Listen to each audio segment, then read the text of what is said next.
Chapter 230. I will. Ji Guang chuckled and watched Li Xiu'er leave the room. Chen Guan's concerned voice sounded. What's wrong?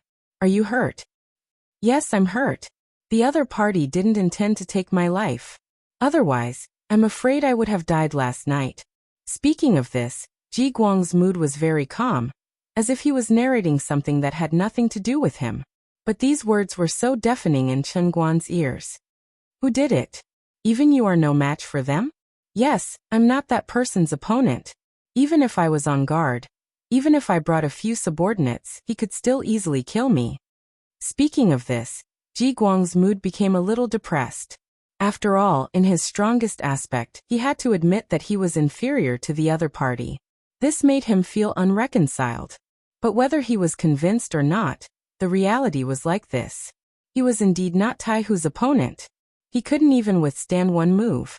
Feeling that Ji Guang's tone seemed to be disheartened, Chen Guan asked tentatively, was it that person who did it? Sigh. A long sigh.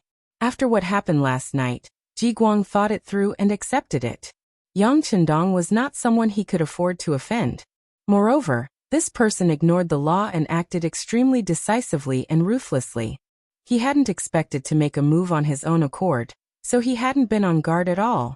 Of course, if such an opponent was bent on targeting you, what could you do even if you were prepared? Forget it, Eunuch Chen. Some people are destined to be beyond our ability to deal with. If we have to force it, I'm afraid we will lose our lives. After being silent for a long time, Ji Guang said such words that Chen Guan could not believe. Are you afraid? Chen Guan did not believe that the always confident and arrogant Ji Guang would bow his head one day, and so completely. Yes, I'm afraid, Ji Guang admitted frankly. If that person wants to kill me, he can do it at any time. Tell me, Eunuch Chen, facing such an opponent, what do you want me to do? Would he continue to oppose that person until he lost his life? This time he's targeting me. I'm afraid he'll harm Eunuch Chen next time. Listen to me and let go.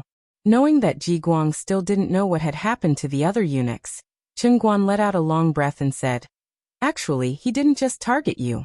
Just last night, there were 13 steward eunuchs who were targeted. If they were injured, if their lives were threatened. What? Ji Guang, who was half lying on the bed, suddenly stood up. He stared at Chen Guan and asked, is what Eunuch Chen said true? I'm not lying to you. Chen Guan shook his head, his eyes filled with disappointment, especially when he thought about how he had gone to the Yang family village to denounce them yesterday. He felt that it was so ridiculous. The other party had already made preparations, and was just waiting for them to rush forward. They were so confused that they actually did as they were told. It was no wonder that they were scared and threatened. Chen Guan admitted it. This gave Ji Guang a big fright. His mind spun slightly, as if he had thought of something. He asked, Eunuch Chen, where is he right now? Although he didn't mention his name, Chen Guan still understood what Ji Guang meant. He replied, I just received news that he went to Chicken Crow Mountain yesterday afternoon. Went to Chicken Crow Mountain? Who went with him? Are the servants who usually follow him here? Thinking of a possibility, Ji Guang asked aloud. They're all there. Even the mercenaries guarding the Yang family bank, the immortal abode, and the sky beyond heaven are all there. They didn't do anything strange. Chen Guan said this somewhat painfully. His face turned even uglier. Hiss. When Ji Ning heard this, he also sucked in a cold breath. Yang Chendong had gone to Chicken Crow Mountain. This was to create an alibi for him. With a group of subordinates by his side, the others had no choice but to forcibly separate him from the attack on the eunuchs last night. But this was the most frightening thing. If those people were still standing there, it could only mean one thing. After leaving the capital, the Duke of Loyalty still had people he could use, and they were people they didn't know existed. Last night, it had been these people who had attacked. The mercenaries were already very frightening. Now an unknown and mysterious force had appeared. How could they not be shocked? When he thought about how there was probably a pair of eyes watching his every move, Ji Guang couldn't help but shiver. And then he shook his head. Forget it, Eunuch Chen. Listen to this official's advice and let him go. We'll tell Eunuch Jin the situation and let him beat and punish him. As for what he wants to do, That's his business. As for us, we'll just obediently stay here. What? But if we do that, Jining will inevitably look down on us. Chen Guan immediately retorted when he heard that Ji Guang was admitting defeat. So what if he looks down on us? It's better than losing his life. Besides, we gave him all of Wang Zhen's treasures, so we've done a great service. Even if we put on a show for others, he won't touch us right now. Ji Guang shook his head. He knew that after making this decision, the chances of him being put in an important position were extremely small. But when he thought about Yang Qindong's various tricks, he suddenly felt that he was invincible. Ji Guang's words echoed in Chen Guan's ears, and after thinking for a long time, he finally made his decision. Fine. You rest and recover. I'll go and speak with eunuch Jin. Chen Guan left, and not long after, he went to the palace to see Jining. He gave her a detailed account of what had happened yesterday afternoon and last night. In the end, he stated his own judgment that the Duke of Loyalty still had a mysterious force in the capital that they couldn't see. This force was so powerful that they couldn't deal with it. Jining had just received Wang Zhen's silver, and was in a good mood. But when he heard Chen Guan's report, his face paled again and again. He suddenly recalled the result of his agreement with Yang Qindong. They had agreed to mind their own business, but now, Yang Qindong had broken the agreement. If there really was such a mysterious force that suddenly wanted to target him, what would he do? Jining had just obtained great authority, so he needed to properly enjoy it. He didn't want to die at this moment. Thus he quickly made his decision. Forget it. Since the Duke of Loyalty has Wang Zhen's receipt, we'll let this matter rest. In addition, without this Duke's permission, you went to make trouble for the Duke of Loyalty. Since you were the ones who provoked this matter, you should resolve it yourselves. In short, we need to keep the peace. I don't want to see anyone injured or even killed because of this. Jining shamelessly pushed all the blame onto Chen Guan and Ji Guang, choosing to stay out of the matter. Chen Guan sighed in relief that he would no longer pursue the matter of the silver, but he was also put in a very difficult position when he had to apologize. Eunuch Jin, is the Duke of Loyalty at Chicken Crow Mountain? Should we wait for him to come back? There's no need to wait. Some things should be resolved as soon as possible. How about this? You and Ji Guang immediately go to Chicken Crow Mountain. You must have a good attitude and be sincere. Do you understand? Jining didn't want any accidents to happen when he left the palace, so he wanted to resolve the matter as soon as possible. Chen Guan left with a disheartened expression.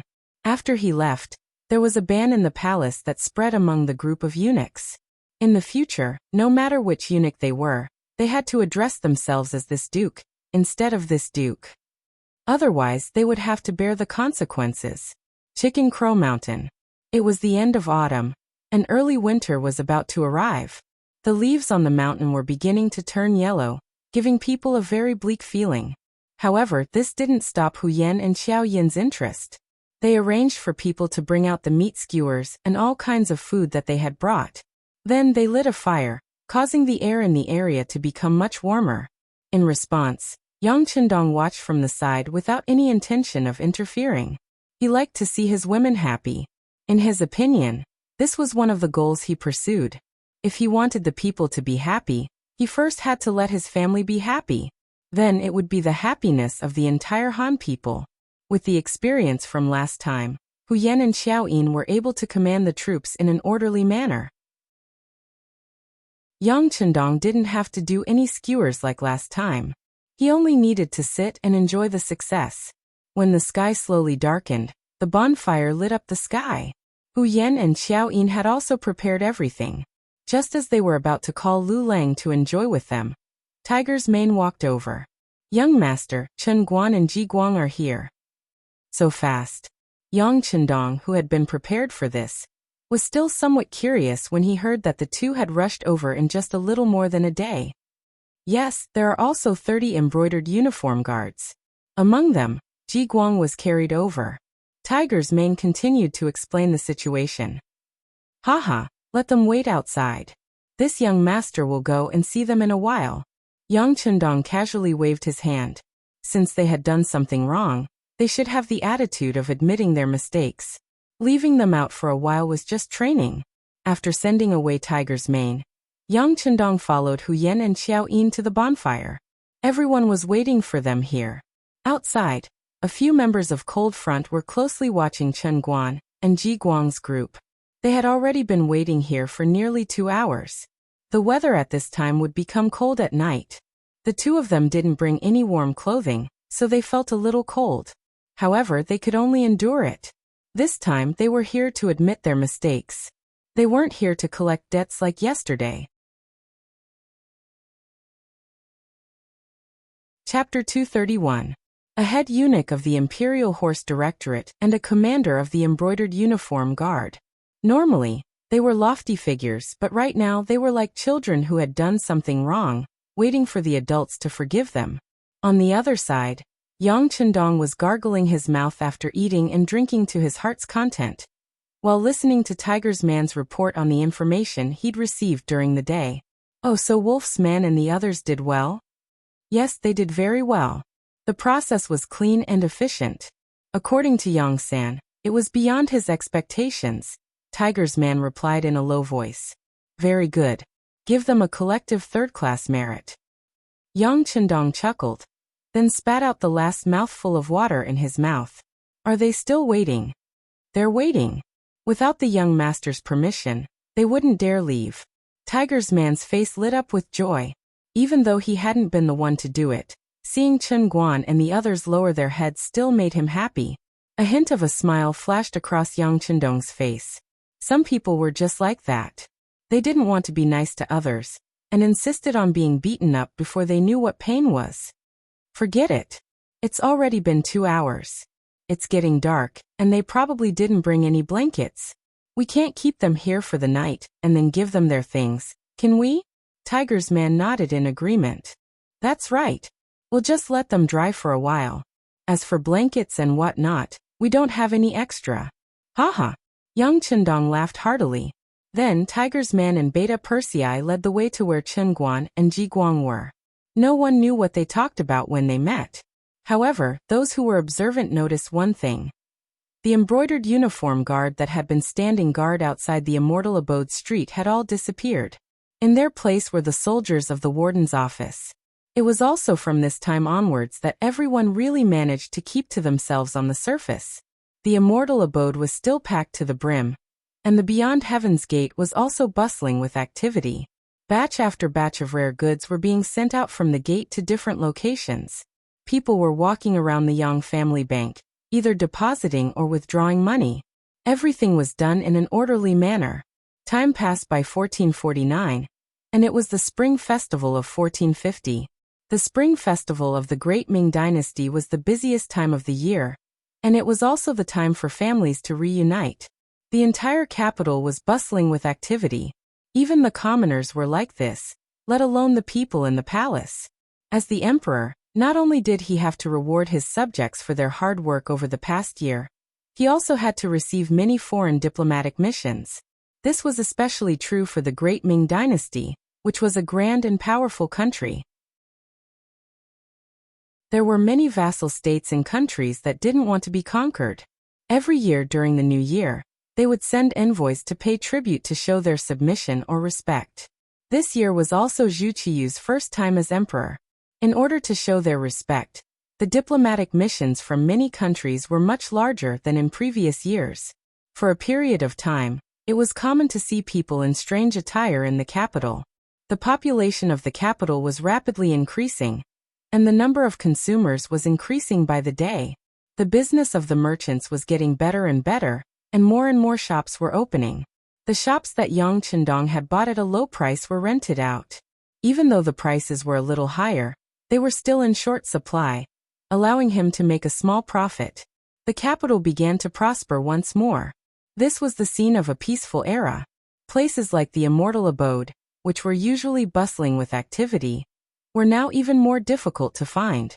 This was especially true after the drama of the war between the war god and the Walla, which attracted even more praise. Anyone who saw this drama felt their blood boil, and even after leaving the Immortal Abode, they were still talking about it. At this time, it was time for Daizong to summon soldiers, and because of this, many people were seeking to join him. The Great Ming's military was primarily supported by military households. The so-called military households were born soldiers. Your father was a soldier. After becoming a military household, as long as you gave birth to a son, he would have to become a soldier when he grew up. This also ensured that the number of soldiers in the army would reach a stable level. However, the Battle of Tumu Fortress and Shi Heng's defeat had severely damaged the army, and its numbers were severely lacking. In these circumstances, Daizong, Zhu Qiyu, issued the order for the first conscription after taking the throne. He had originally believed that the treatment of soldiers was poor, and that there wouldn't be many who wanted to join the army, perhaps even a few. He had never imagined that the drama in the immortal abode would cause many young people, and even a few scholars, to join the army. When the news got out, it caused an uproar among the nobles. The Great Ming despised the military and emphasized the scholarly, even suppressing the military. The treatment and status of soldiers in society had always been extremely low, but now there were scholars joining the army. Although it could be said that these scholars didn't have much of a future, for them to join the army was still a loss of face for scholars. Because of this, some proud literati hated Yang Chendong to the point that they even hated him. They believed that it was because of the drama in the immortal abode that this had happened, and that he was the main culprit. He had brought shame to all the scholars in the world. But just as they were discussing this, the Yang clan manor suddenly opened a Yang clan academy. To outsiders, it was said that the loyal and courageous duke had nothing better to do, and wanted to experience the feeling of teaching and educating people. But in reality, only he knew that this was for the future development of the Yangxia Academy. Even though there were many advanced books in Crimson City, they had all been forcefully instilled by Yang Chendong. Without coming into contact with them, seeing them, or even understanding the principles behind them, it was difficult for them to make any progress. This gave young Master Yang the idea of nurturing talents and sending them to Crimson City. This was something he had no choice but to do. With Yang Chendong's current status and the schemes he had set up, it was impossible for him to leave the capital. Now was not the time for him to leave the capital and the center of power of the Great Ming dynasty. Since he could not return to Crimson City, he naturally could not go back to impart knowledge. His only choice was to find talents in the capital and impart knowledge to them. With the scholars joining the army and the sudden opening of the Yang Clan Academy, the Yang Clan Manor instantly became the focus of all the scholars' condemnation. Some people even dug up Yang Chendong's history, claiming that he had only been an elementary scholar, and that even his status as a high scholar had been bestowed upon him by Emperor Ing. Perhaps he had some literary talent, knew how to do business, and even knew a little about the art of war. But when it came to opening an academy, he was far too lacking. One had to know that those who were able to open an academy had to have sufficient knowledge to do so. It was not something that could be done by a random brat. There were many voices of opposition. Similarly, there were many supporters. Because of Yang Chendong, many of his books were published, and he was hailed as the #1 prodigy of the younger generation. In addition, he had composed many new songs, earning him the title of Eastern Commander. He had saved Emperor Ing, defeated Walla, and protected the position of Emperor Dai. This caused his fame to soar, and he had many admirers in the army. How could such a person lack supporters? If this was in the future, Yang Chendong could probably create a Weibo account and have tens of millions of fans in just a few minutes. There were supporters, but there were also opponents. The matter became more and more serious. Eventually, the matter reached the imperial court and reached Zhu Qiyu, the acting sect master. Zhu Qizhen had some headaches about Yang Chendong. Although this person was an official, due to his young age, he didn't seem to have the awareness of being an official. He had once been conferred the title of General of Agile Cavalry, which was equivalent to a second-rank official, but he had never attended the royal court. It was even very difficult for him, the emperor, to see him. In his own words, he was still young and too playful. He would talk about politics in the royal court later. Given that Yang Chendong's actions were always unexpected, Zhu Qiyu agreed to his request. After all, he was also worried that this person would cause trouble today and tomorrow, causing headaches. However, he didn't expect that even if he didn't enter the royal court, he would still be able to cause trouble. It was like setting up a young family academy. You don't do good business, but learn the elegance of a scholar. Isn't this looking for trouble? Zhu Qiyu had a headache. In the royal court, there were people loudly criticizing, but there were also many officials who lowered their heads in silence to show their support. He couldn't help but feel a little headache. My beloved subjects, the Duke of Loyalty and Courage has only opened an academy. As far as I know, he didn't recruit many people, only 50. This doesn't seem to be a big deal. Why do you need to bring it up to the imperial court? Your Majesty, that's not right. As soon as Zhu Qiyu's voice fell, an old official stepped out from the crowd. He held a ceremonial tablet in his hand and had a serious and nervous expression on his face. Teaching and educating people is something that can only be done if there are great scholars and virtuous practitioners. Although Duke Zhongdan is quite good in other aspects, he is only a scholar. How can he take on such an important task? The person who spoke was called He Wenyuan. His courtesy name was Juchuan, and his title was Dongyuan. He was also called Dunan, and he was from Xujiang Town in Guangchang County. He Wenyuan was knowledgeable and well-versed in astronomy and geography.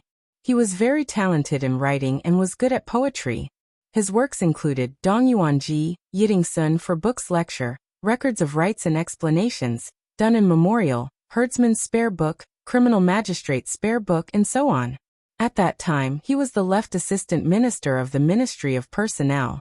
His appearance represented the attitude of the literati. It was a rejection of Yang Qindong's so-called Yang Academy. Speaking of which, Yang Qindong came from a famous family. He was the youngest son of Yang Rong, one of the three Yangs. He had also become a scholar at a young age, so he should have been a model scholar. However, he chose to be a merchant in place of an official, and led the army into battle. He went from a literati to a semi-martial person, and obtained the position of duke. He became a duke before the age of 20. This made many people envious, and many people secretly refused to accept it. They only thought that if they had the chance, they would teach Yang Qindong a lesson and teach him a lesson. After all, a person who reached the peak before the age of 20 that many people would never be able to reach in their lifetime would have such a mentality.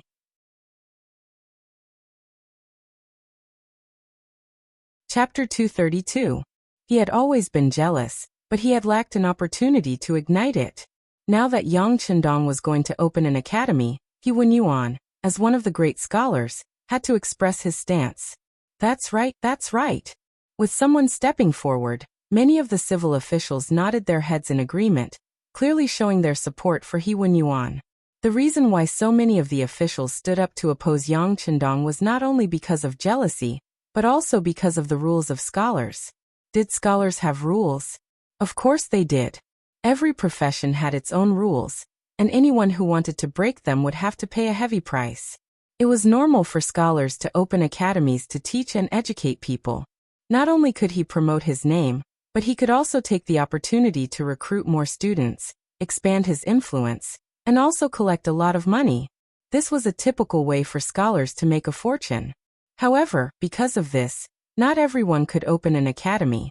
If one did not have a certain amount of social influence or was not recognized by the group of scholars, opening an academy would only cause them to be criticized, because the scholars would not allow such a thing to happen. Otherwise, if anyone could open an academy, where would they be able to make a living? Whether it was out of jealousy or wanting to maintain their own status and influence. In short, if Yang Qindong wanted to get involved in the matter of starting an academy, they would definitely stop him. He Wenyuan stood up, and then several influential civil officials stood up to express their opposition. Zhu Qiyu, who was sitting on the dragon throne, narrowed his eyes into a line. He knew how powerful the civil officials were, and he knew that deep down these scholars looked down on him. This was the disadvantage of only respecting Confucianism. This was because once upon a time, the founders of the Great Ming Dynasty had also been rejected by the scholars. It was only because the Great Saber and Great Stick were too powerful that they had no choice but to lower their heads. In fact, in the changing of dynasties, there were very few emperors who were truly recognized by the scholars. On the contrary, in their hearts, the true orthodox was Confucius's Kong family. That was their pilgrimage ground. With the change of dynasties, countless emperors fell from their horses, Countless scholars were killed, and countless commoners were displaced from place to place. But no matter how one looked at it, the Kong clan had always stood strong. The Kong family was the epitome of a man's ability to submit and stand tall. The Mongols came to visit the Mongols, and the Manchus came to visit the Manchus. Li Zicheng had just entered Shandong, and was still far away from Xiufu when he shouted, "Long live Emperor Yongchang!"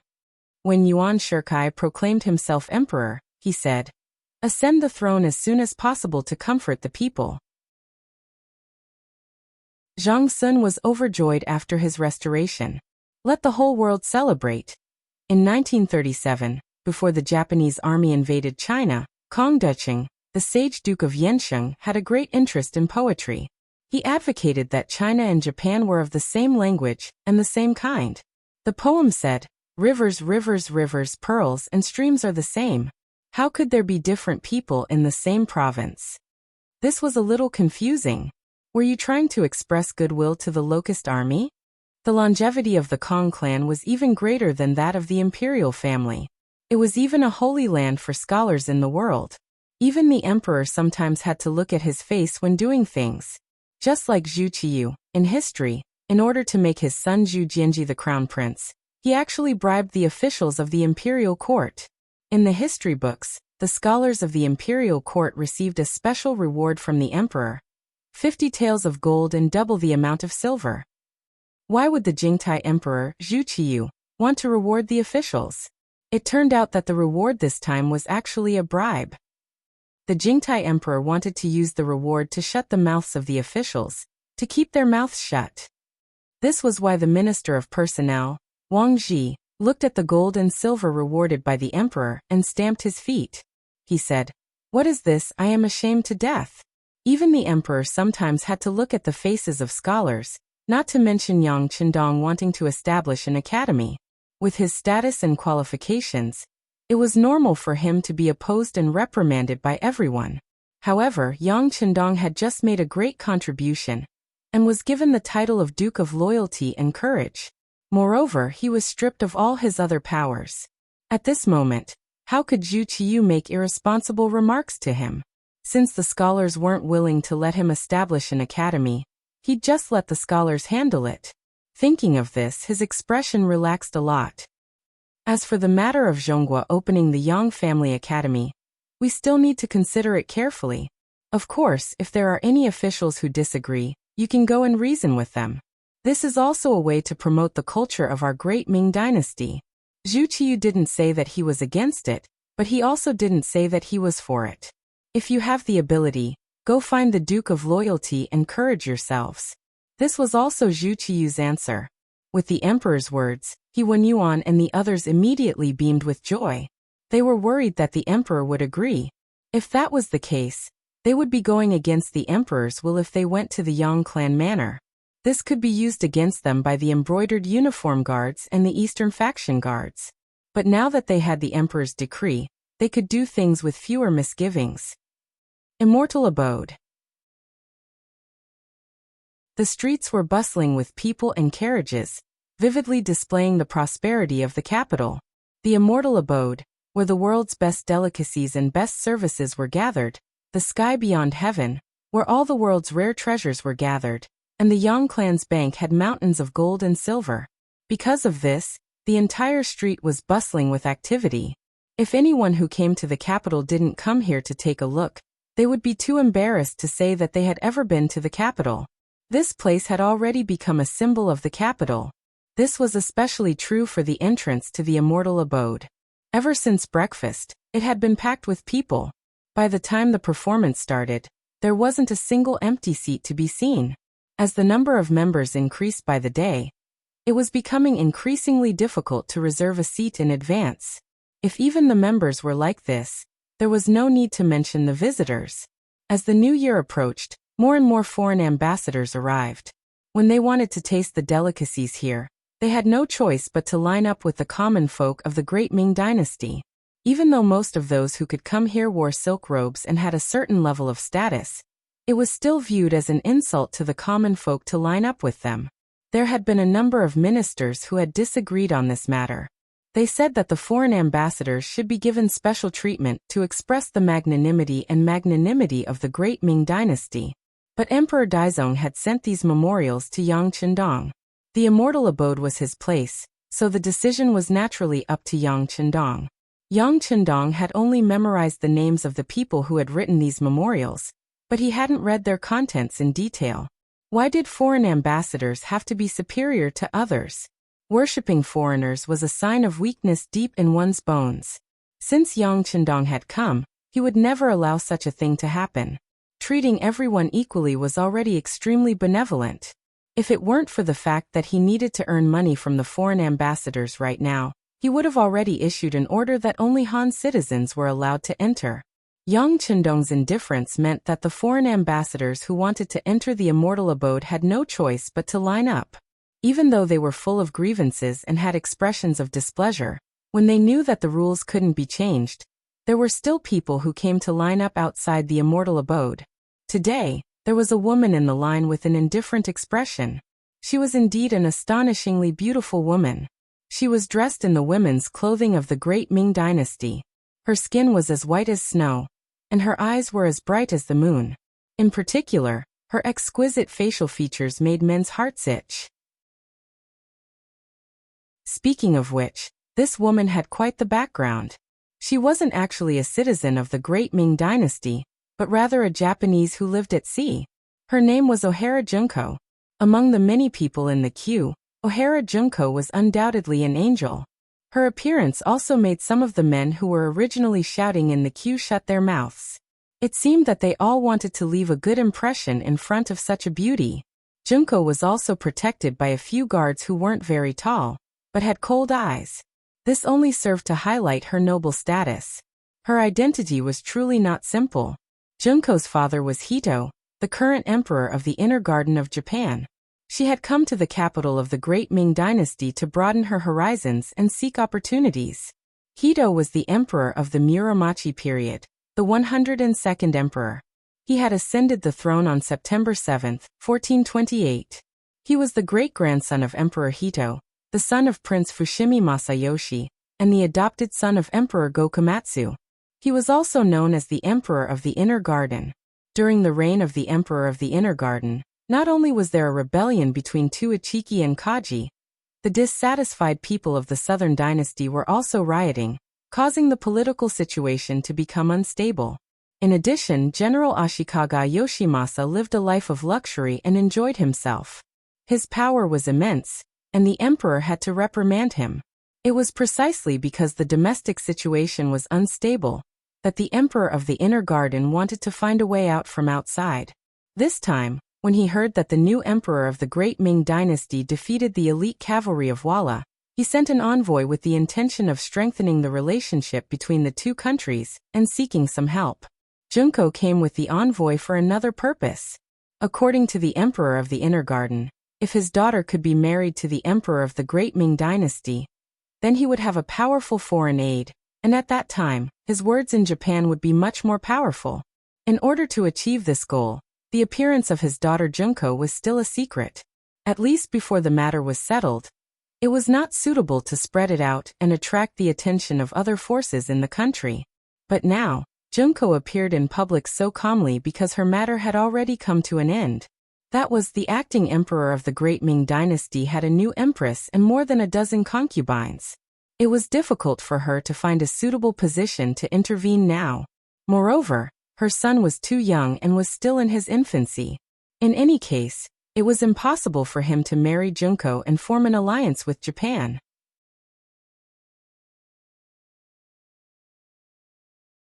Chapter 233. It was precisely because she couldn't achieve her goal that Junko had decided to openly dress as a woman and walk out from the group of Japanese envoys. She had also heard that the immortal abode had delicious delicacies that couldn't be found outside, as well as joyous music and dancing. Her curiosity had been piqued, and she wanted to see what was going on. Junko had inherited her parents' strengths, and although she was only 15 years old, she was like the brightest star in the crowd. No one could ignore her even if they wanted to. Important news, important news. The Duke of Zhongdan has opened the Yang Clan Academy, and this has incurred the displeasure of some of the officials. Just a moment ago, the left assistant minister of the Ministry of Personnel, He Wenyuan, led a dozen Confucian scholars and officials to the Yang clan manor to demand an explanation. An earth-shattering shout suddenly came from the crowd, causing many of the men who had been paying attention to Junko to change their minds. Who was Yang Chendong? There was no need for an introduction. There was no one here who didn't know him. Whether it was the immortal abode, the sky beyond heaven, or the Yang clan bank, they were all his handiwork. This was the idol of many young people, and now, someone was going to cause trouble for him. This was definitely big news and a rare occurrence. When the crowd heard the news, they all rushed toward the southern part of the city. They wanted to see how the Dong Shui would deal with He Wenyuan and the other Confucian scholars. At this moment, not only did the line outside shrink, many of the diners who had been eating in the immortal abode also walked out, causing the originally crowded street to become much emptier. With so many people leaving, those who remained were particularly conspicuous. Among them were Junko and several of her guards. Little Lin Kuan, did they go to see the Dong Shui? Junko's crisp voice rang out in somewhat awkward Chinese. Among the guards, a young man with a mustache was originally looking around with a serious expression. When he heard Junko's voice, he immediately turned around and nodded. Princess, they really did go to see the Dong Shui. According to the information we received, the Dong Shui is not in the capital, but in the Yang clan manor 15 li south of the city. The Yang clan manor? Junko also wants to go take a look. With a trace of desire in her eyes, Junko said in a moving voice. This. Xiao Lin hesitated when he heard the princess request. In the capital, the princess's safety was guaranteed, but once she left this place, he truly didn't dare to guarantee anything. Not hearing Kobayashi's exact answer, Junko's face flashed an innocent smile. What's wrong? Could it be that Xiao Lin Kuan had no confidence in his own strength? My father has said that little Lin Kuan is one of the best of the younger generation in Japan. Even my father's guards are not much stronger than you. Junko's affirmative voice reached Kobayashi's ears. His body suddenly straightened, and at this moment he seemed to have become much taller. Well, since the princess is interested, Kobayashi will certainly fulfill her wish. Then let's set off now. Alright, thank you for your hard work, Korean Kuan. After her brilliant plan succeeded, Junko's face returned to normal, as if she wasn't the girl who was begging just now. Outside the Yang manor, He Wenyuan and several other great scholars were standing in the square 50 meters away from the manor. None of them were wearing official robes. Obviously, they were going to question Yang Chendong in an unofficial capacity. It wasn't that He Wenyuan and the others didn't know how to oppress others. On the contrary, it was precisely because they knew about Yang Chendong's achievements and knew that he was the Duke of Loyalty and Courage that they gave up showing themselves as officials. In fact, with their status, they really couldn't make Yang Chendong take the initiative to make any concessions. Yang Si and Yang Lu were standing 50 meters away from He Wenyuan and the others. They stared at everything in front of them, looking at the great scholars and the sea of people behind them. It was not an exaggeration to say that it was a sea of people. With a rough estimate, there were more than 1,000 people who came to watch the show. When they were all gathered there, the official road was already crowded with people. Even those who came later to watch the show had to stand by the roadside and the ditches. Since this place became the Yang Manor, it hadn't been so lively.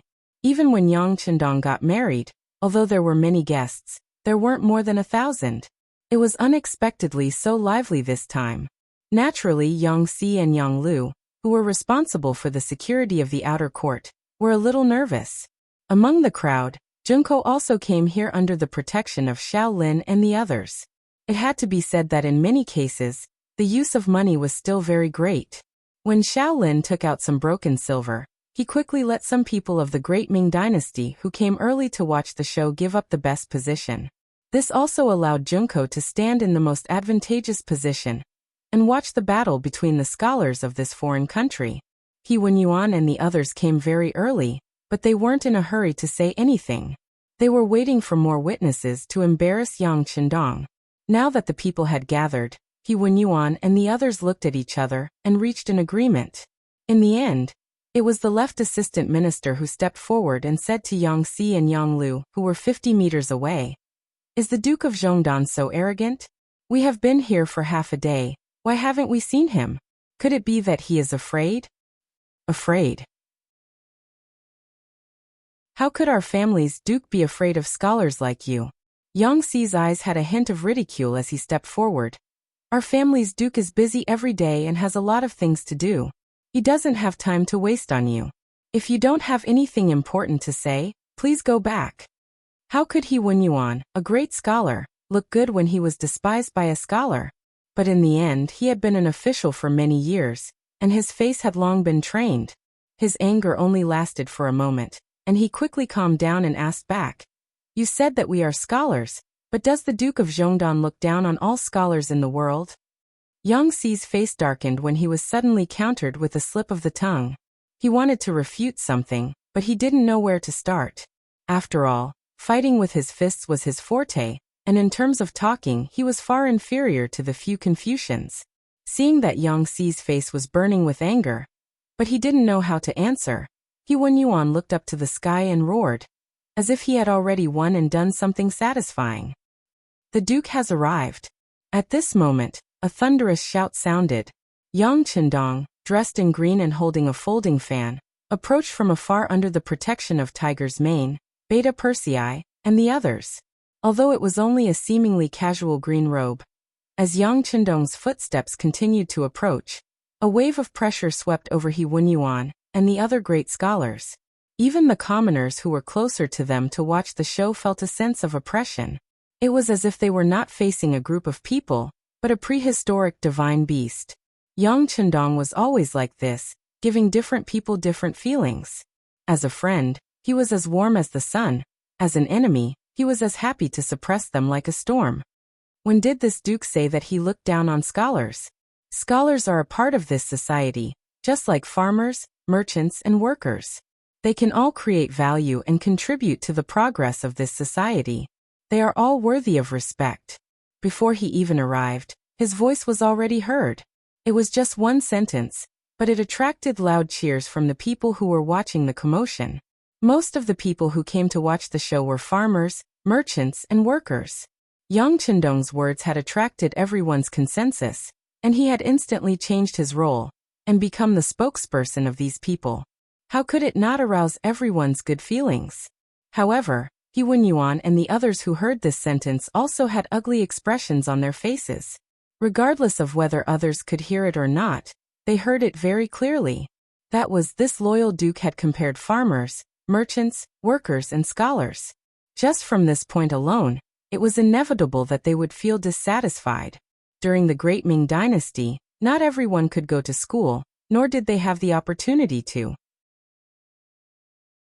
Firstly, the cost of studying was high, and it was necessary to hire good teachers to teach, which required money. Secondly, scholars also paid attention to the difference in family background. If one did not have a good family background, even if one went to school and did not have a recommendation, it would be difficult for one to have a bright future. Often, one could only write letters for others and work as an accountant. That was also very difficult to be looked down upon. Thirdly, the proportion of scholars who eventually became a Xiozai, an imperial scholar, or an official was relatively small. Many people might have studied for a lifetime, but it would be difficult for them to become a Xiozai until they died. It was a waste of money and time, and there might not be a good result. This made most of the people unable to bear it. There were statistics in the history books, and the proportion of scholars in the Great Ming Dynasty was less than 1%. In other words, it was difficult to find one scholar in 100 people, which made their status even more noble. Yang Qindong classified them as ordinary people, so it was no wonder they were angry and did not give him a good face. "Loyal Duke? This official knows that you are good with words, and I also know that you have some talent, especially in storytelling, which is beyond the reach of ordinary people.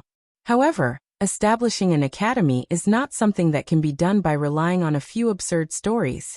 That will only mislead the students. Do you understand?" He Wen Yuan cleverly did not argue with Yang Qindong about the status of scholars. Instead, he went straight to the point, saying that Yang Qindong's ability was limited, and that he was not qualified for such a big matter as opening an academy. This official does not know. Yang Chendong waited for He Wenyuan's voice to fall, and straightforwardly shook his head. This official only knows that teaching and educating people is a matter of great virtue.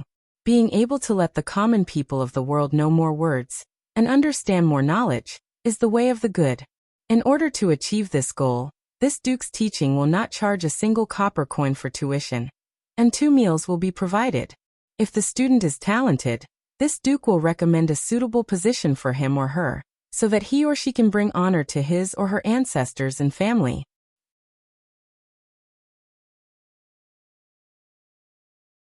Chapter 234. Wow! As soon as Yang Chendong's voice fell, there was a burst of exclamations from the crowd. Teaching without charging a single coin for tuition, and taking care of food was something that no school or teacher could do. Those who were ambitious would not be able to meet this requirement, because their own strength did not allow them to. Those who were strong would not have such thoughts. They would rather earn more money. How could they work for nothing and have to pay for food?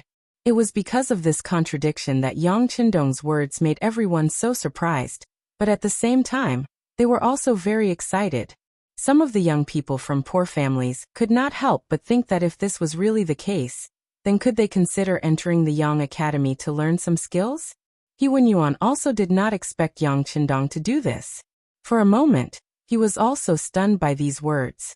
He stood there for a long time and did not say anything. It was not until someone next to him whispered something that he suddenly realized something.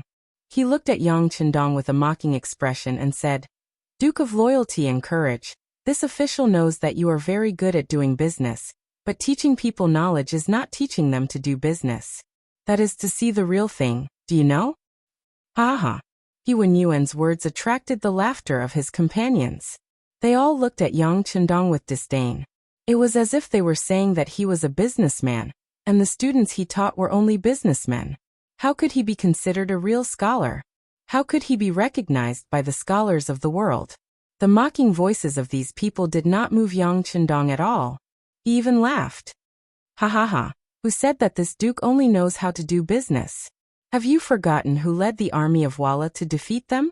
Besides, it is better to have the guts than to have the guts.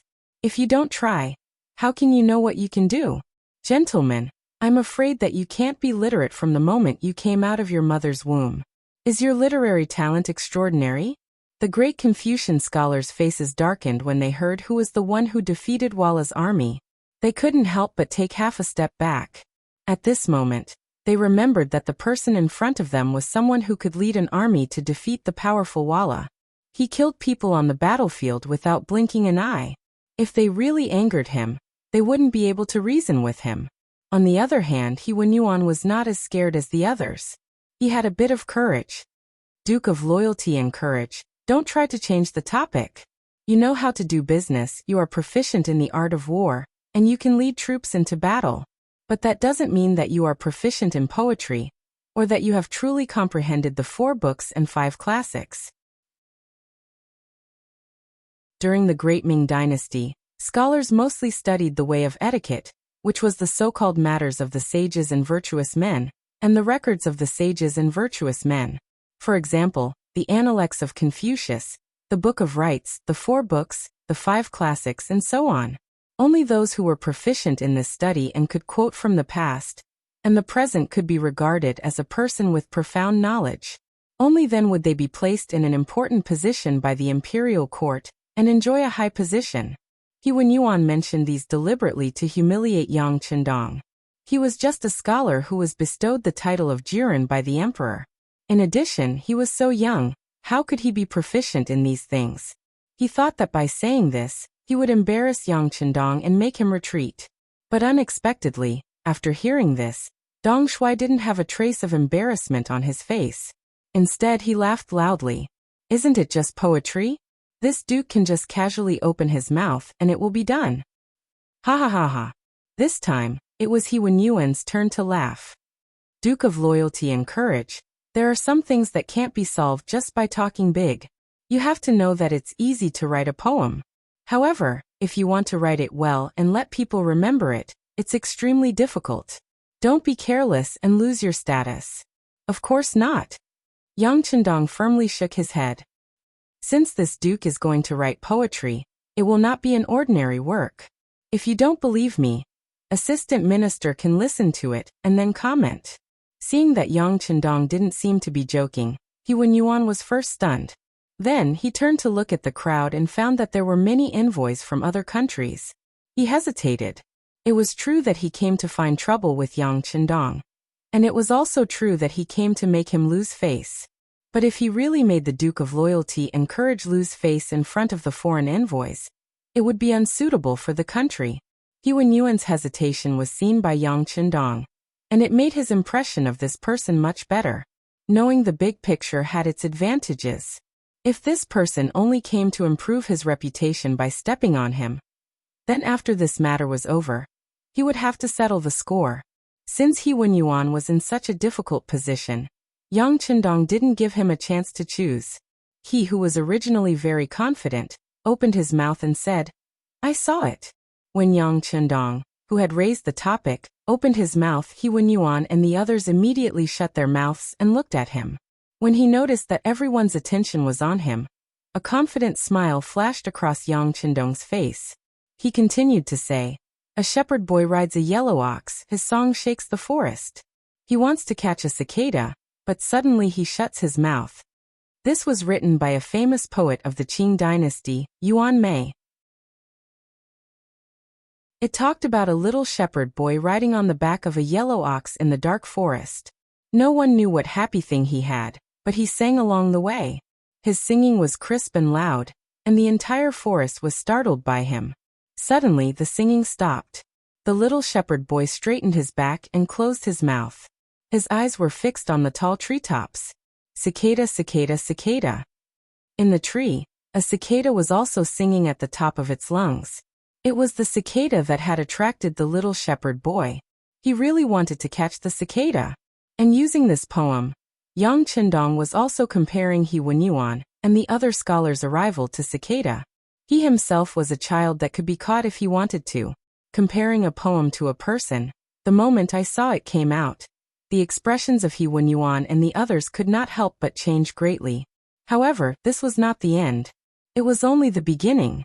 Yang Chendong's footsteps moved slightly. After taking half a step forward, he opened his mouth and said, "Lotus. An autumn cloud with a speck of red, 10 lotus leaves and 5 flowers. There's no need to close the door to sleep by the lake. The cool breeze fills the house every night. Water dragons chant, White Lotus, who removed the red coat for the green room welcoming the dawn frost. The Huansha people go, the Lingbo people stay, the Crystal Palace. A few pavilions, 10 miles of silver pond, the cold fragrance blows everywhere. In the dusky gull and heron, the bright flowers of the night, deep and indistinct. What's more, the clouds are clear and practiced, the dance is light and graceful, the fan is half lowered. Light makeup, the moonlight immortal and elegant, the powder faded. When the small boat returns, the duckweed opens, the mirror looks out. Afraid of the remains, the cold waves, the 10,000 leaves, the west wind war. The former was a poem by Chao Yin of the Qing, and the latter was a poem by Wang Chutong of the Qing. In addition to what they had seen before, there were a total of 3 poems. They were almost all connected, and were all good quatrains. For a moment, it naturally shocked He Wenyuan and the others, making it impossible for them to find the problem. They were shocked, but Yang Chendong did not seem to be satisfied. He looked at He Wenyuan and the others who had come looking for trouble and said, "Poetry is only a small path. As long as you study hard and accumulate, it is not difficult to create good sentences. Don't you think so? Well, since you have come today, it would not be right if I did not give you something. This way, I will give you a poem. You must listen carefully. If there is anything you do not understand, you can come back and ask me." Ha ha ha. Yang Chendong's proud laughter fell into the eyes of He Wenyuan and the others, making them angry. No matter what, they were people who had been studying for half their lives. Yang Chendong would only be 20 years old during the new year. Even if he could compose a quatrain, it would be impossible for them to ask for advice. This was simply an insult. Everyone looked at Yang Qindong with a few more traces of anger and annoyance. On the other hand, He Wenyuan seemed to have a pretty good ability to calm himself down. When he looked at Yang Qindong, he said, "I wonder what loyal and gallant Duke has to teach us. We are willing to take a look. If there is something we don't understand, we can naturally ask for guidance. However, if you say it out loud, we will understand immediately." Haha. You don't have that high of an IQ. Who would have thought that Yang Qindong directly interrupted He Wenyuan and said, "Listen carefully, I will only say it once. Whether you remember it or not depends on your luck. If you want to learn, you can come and ask for guidance in the future." Yang Qindong seemed to be very confident as he raised his head to look at the sky above him. After muttering to himself for a moment, he slowly said, "The Shi clan's history of lion eating." As soon as the name came out, He Wenyuan and the others were stunned. They were indeed smart enough to suddenly think of something. But then he looked at Yang Qindong with an impossible look, completely with a look of disbelief. However, Yang Qindong didn't even look at them. Instead, he looked up to the sky and said, "Stone Chamber poet Shi, the gluttonous lion, swears to eat 10 lions. From time to time, he was a lion in the eyes of the city. 10 o'clock Shi city." At that time, the clan saw the 10 lions with the power of the 10-stone arrow, and the 10 lions died. She picked up 10 lions' corpses, which fit the stone chamber. The stone chamber was wet, so she sent a servant to clean the stone chamber. She began to eat 10 lions' corpses. When eating, the initial knowledge was 10 lion corpses, 10 stone lion corpses. At that time, the clan's primordial knowledge was the truth. Testing is the matter. When the poem was finally finished, Yang Qindong let out a light breath. For this poem, for this moment of pretentiousness, he had put in a lot of effort last night. Fortunately, he had memorized it perfectly without a word wrong. This poem talked about a poet surnamed Shi. He lived in a house made of stone. He was especially fond of lions and loved to eat lions. He swore to eat 10 lions. He often went to the market to see if lions had appeared. One day, at 10 o'clock, 10 lions just happened to appear in the market. At that time, Shi Jun also came to the market. He saw these 10 lions, so he took out his bow and arrow and shot these 10 lions to death. Shi Jun then picked up the 10 lion corpses and prepared to move them to the stone chamber where he lived. Unfortunately, this stone chamber was very wet. Shi Jun told his servant to wipe the stone chamber clean. After the stone chamber was cleaned, he began to try to eat these 10 lion corpses. When he was about to eat, he realized that these 10 lion corpses weren't real lion corpses, but 10 lions made of stone.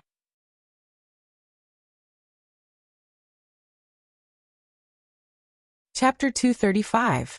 This was a strange article written by Mr. Zhao Yuanren, a famous linguist and the father of modern linguistics, in the 1930s in the United States.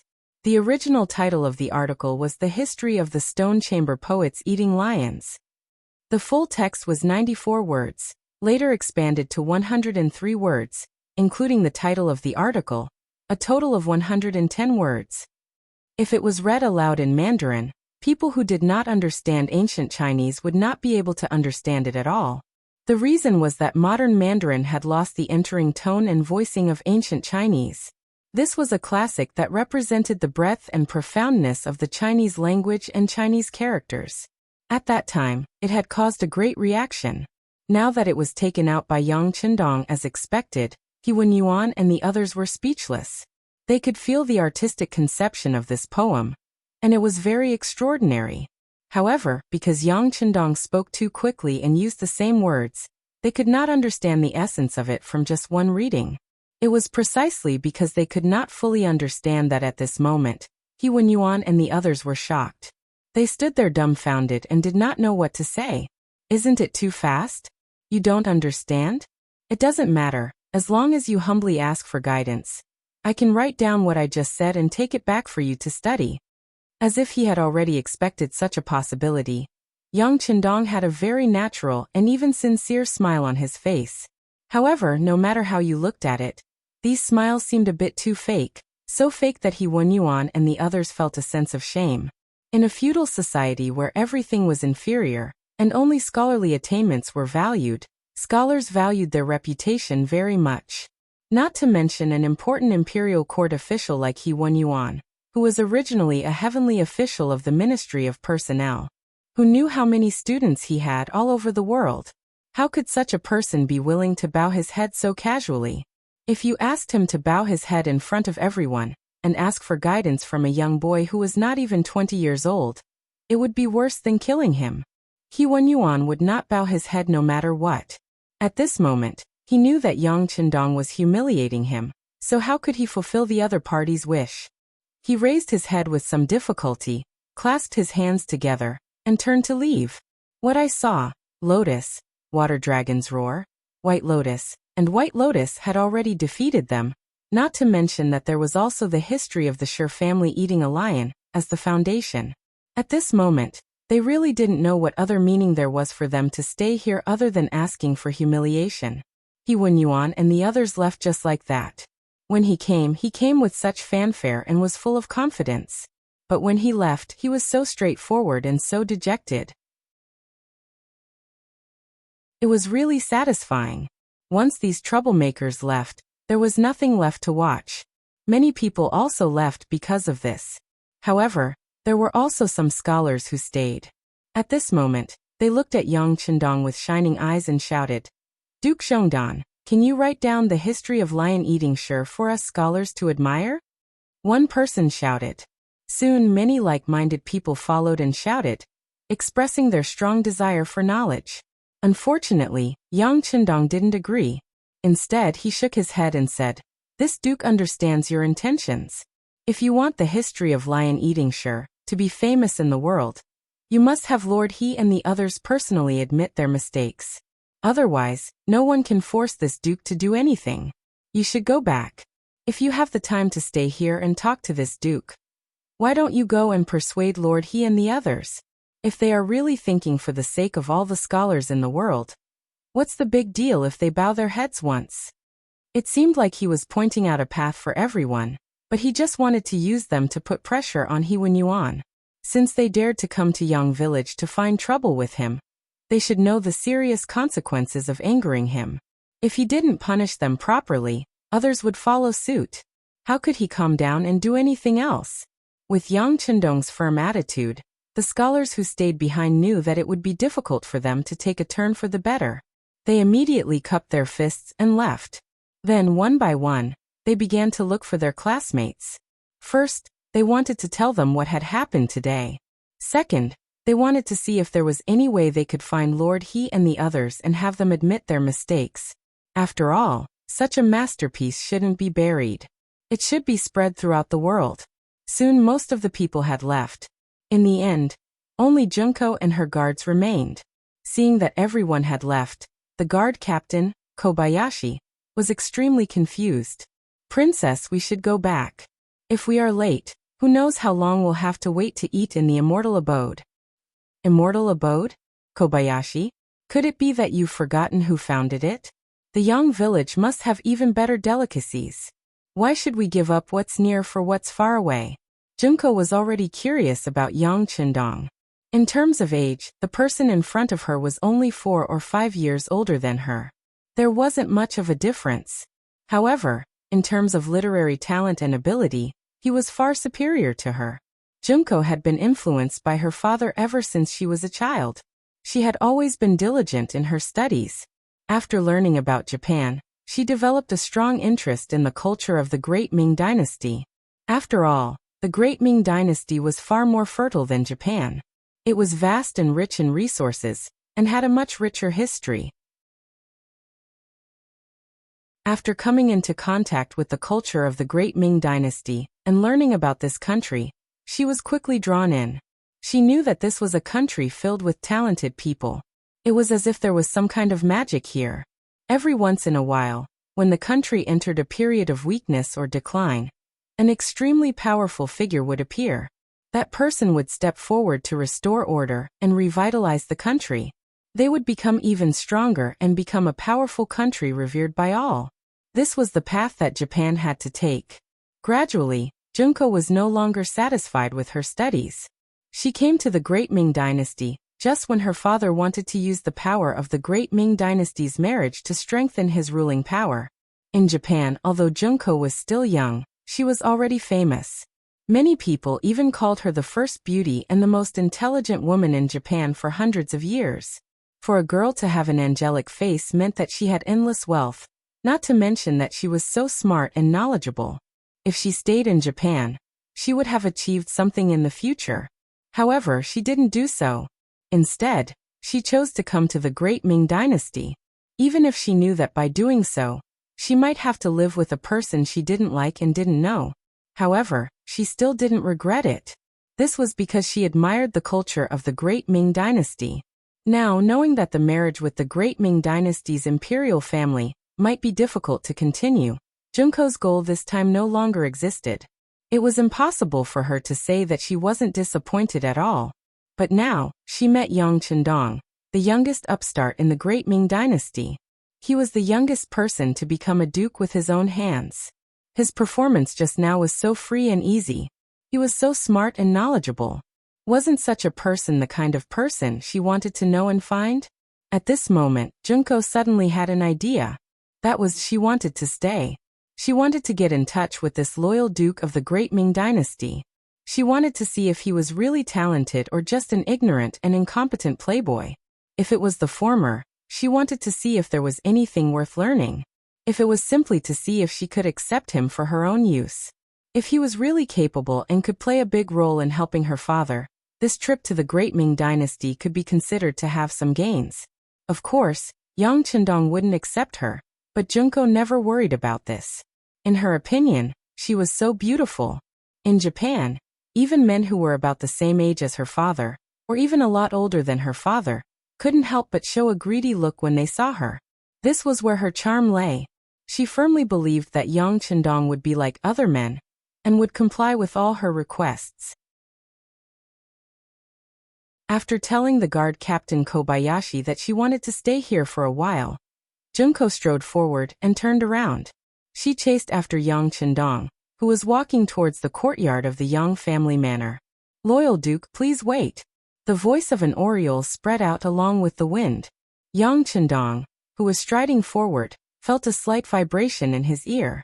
His footsteps slowly stopped.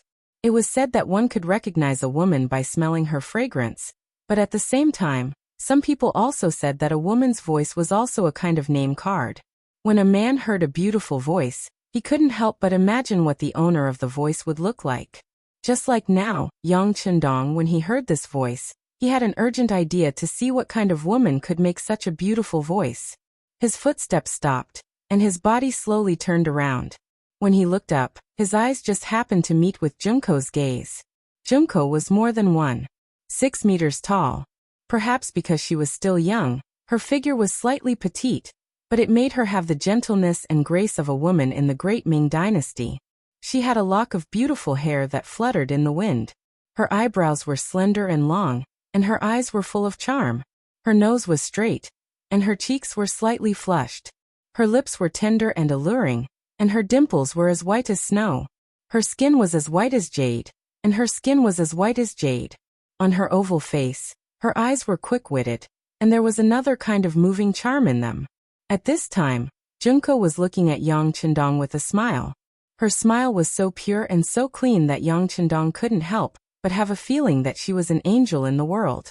This was the first time Yang Chendong saw Junko, and he had to admit that he was indeed shocked by her beauty. Standing there, he showed a rare look of loss of self-control and stared straight at her for 3 seconds.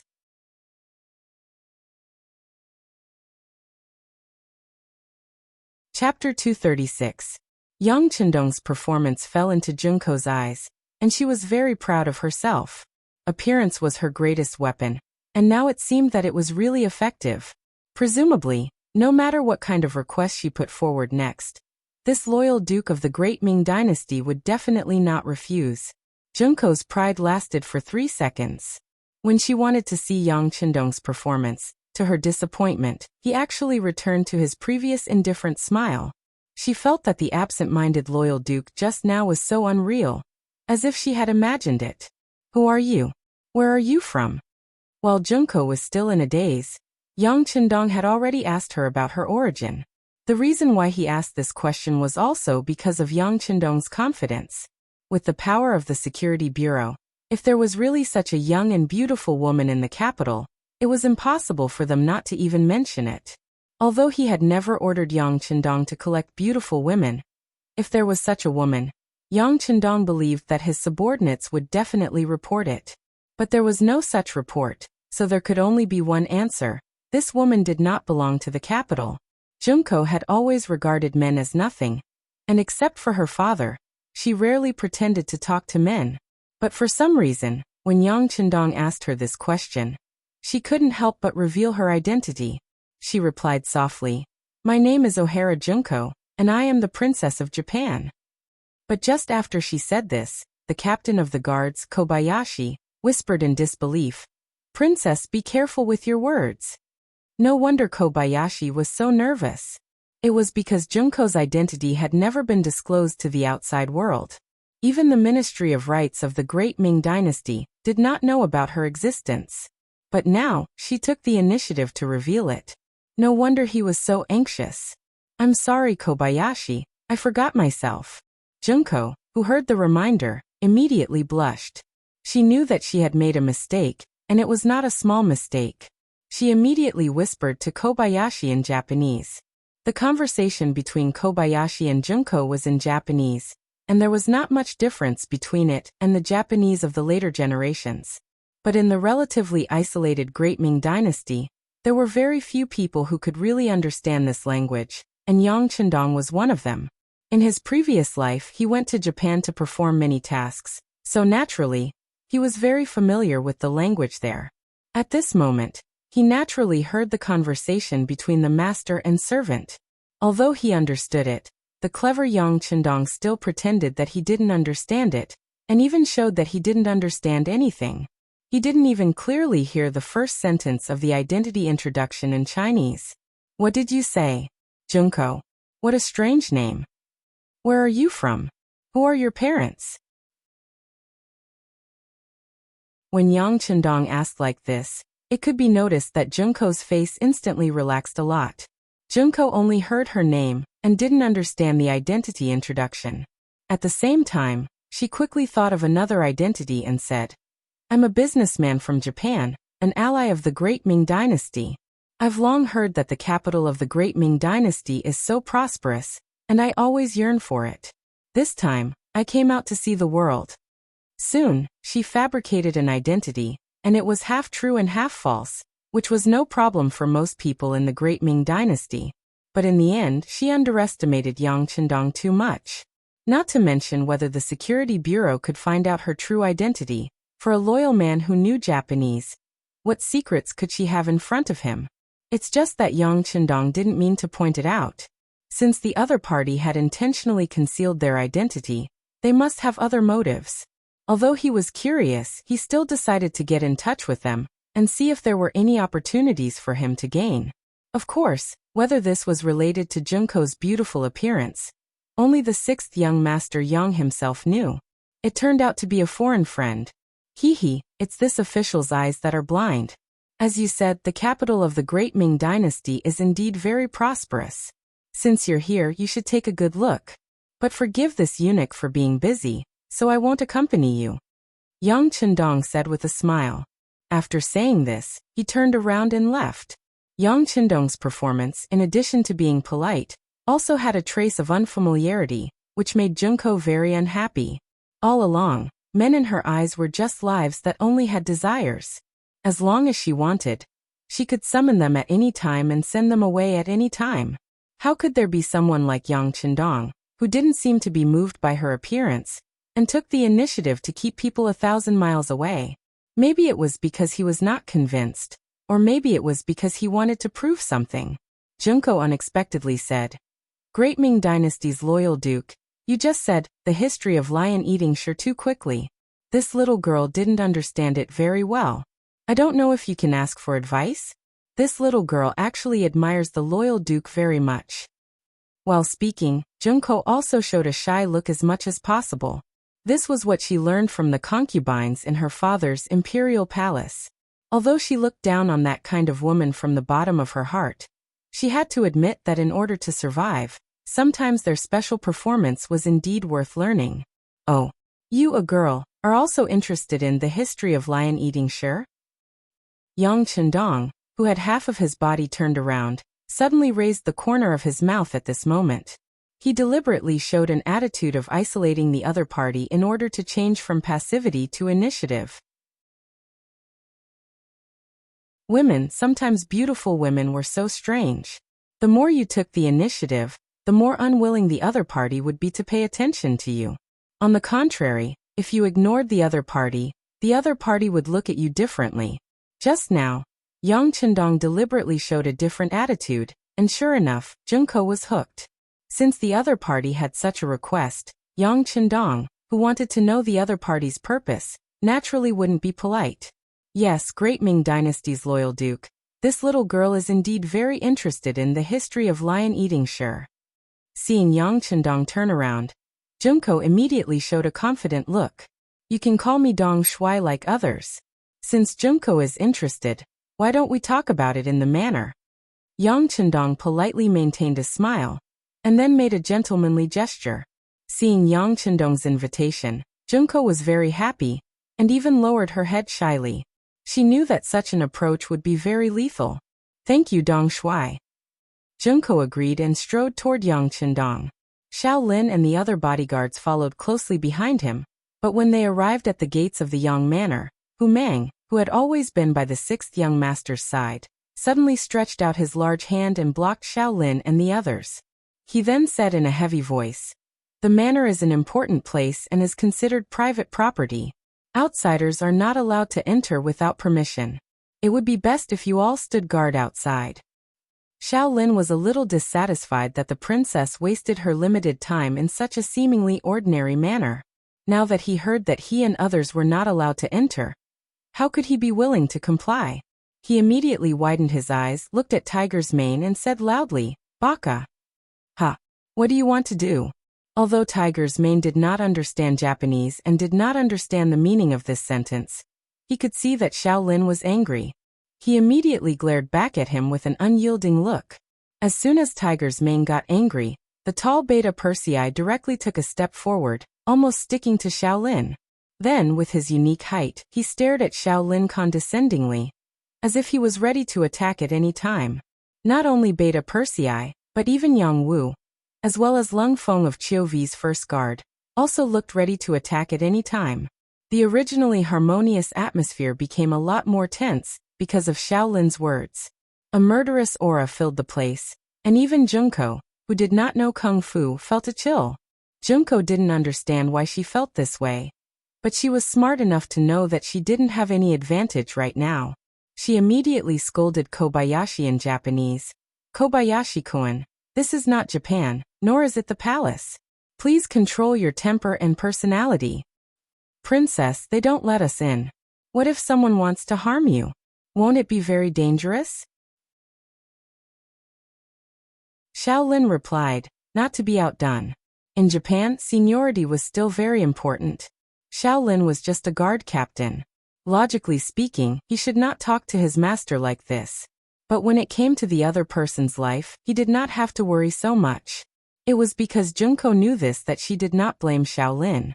On the contrary, she also thought that it was indeed too risky to enter Yang village alone. After a slight hesitation, she nodded. "Well, you are right. Let's leave." After Junko finished talking to Kobayashi, she looked at Yang Chendong and said with a beautiful smile, "Dong Shuai, I'm very sorry. My servant reminded me that I have something important to do. I think I have to leave first." She even knew the name of the servant. Yang Chendong was very interested in Junko. He was even more curious about her purpose in coming to the great Ming dynasty. That is really bad news. But since Miss Junko has something important to do, I won't delay you any longer, please. Thank you, Dong Shuai, for your understanding. If there is a chance, I will definitely come to visit Dong Shuai. Junko said very politely. There will definitely be a chance, Yang Chendong said with incomparable certainty. Of course, in Junko's eyes, it was hard to say whether this person was too arrogant or not. Finally, Junko left with Xiaolin and 7 or 8 guards. She left Yangjia village. Yang Chendong's gaze followed them as they left. Even when they were out of sight, Yang Chendong still maintained the same posture as before.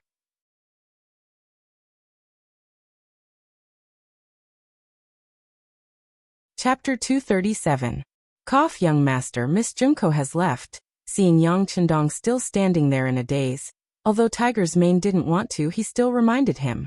Well, I know. Hearing this, Yang Chendong came back to his senses, but his face was as usual, without the slightest embarrassment. In fact, there was nothing to be embarrassed about, because he wasn't thinking about Junko, nor her beauty, but the purpose of her visit. Because in the history he knew, there didn't seem to be such a woman, but she still came, which could only mean one thing, that history has changed, and his advantage of foresight has gradually been lost. In fact, in history, although there was a person called Junko, she didn't come to the Ming dynasty. At that time, although the Ming dynasty defeated the Walla, it was a narrow victory, and such a record certainly didn't attract the admiration and respect of others, so Junko didn't come to the Ming dynasty. All of this changed because of the appearance of Yang Chendong. Tiger's Mane informed the Security Bureau to investigate the Japanese diplomatic mission. If necessary, spend a lot of money to buy 1 or 2 people. It was precisely because he knew that the advantage of foresight was gone, that Yang Chendong needed to deal with everything carefully. Young master, don't worry, Tiger's Mane said confidently. In their eyes, a small country like Japan was just a pirate, not worthy of being treated seriously. This was all because he didn't know that the invasion of Japan would happen hundreds of years later, and he didn't know what kind of ambitions the country on this island would have in the future. But Yang Chendong knew instinctively he never underestimated this country and its people, so he paid special attention to anything related to them. With the order of the 6th young master, the Security Bureau quickly and effectively operated. Soon, they bribed a cook from the Japanese diplomatic mission with a large sum of money. From the cook, they not only learned about Junko's situation, but also made a rough outline of the political situation in Japan. The information was sent to Yang Chendong's study early the next morning, and after the 6th young master spent a lot of effort to deal with Hu Yen and the other girls, he saw the latest information on the table. Junko's appearance naturally couldn't be hidden from Hu Yen and Xiao Yin, the 2 girls who stayed in the manor. In fact, Yang Chendong didn't need to hide it from them.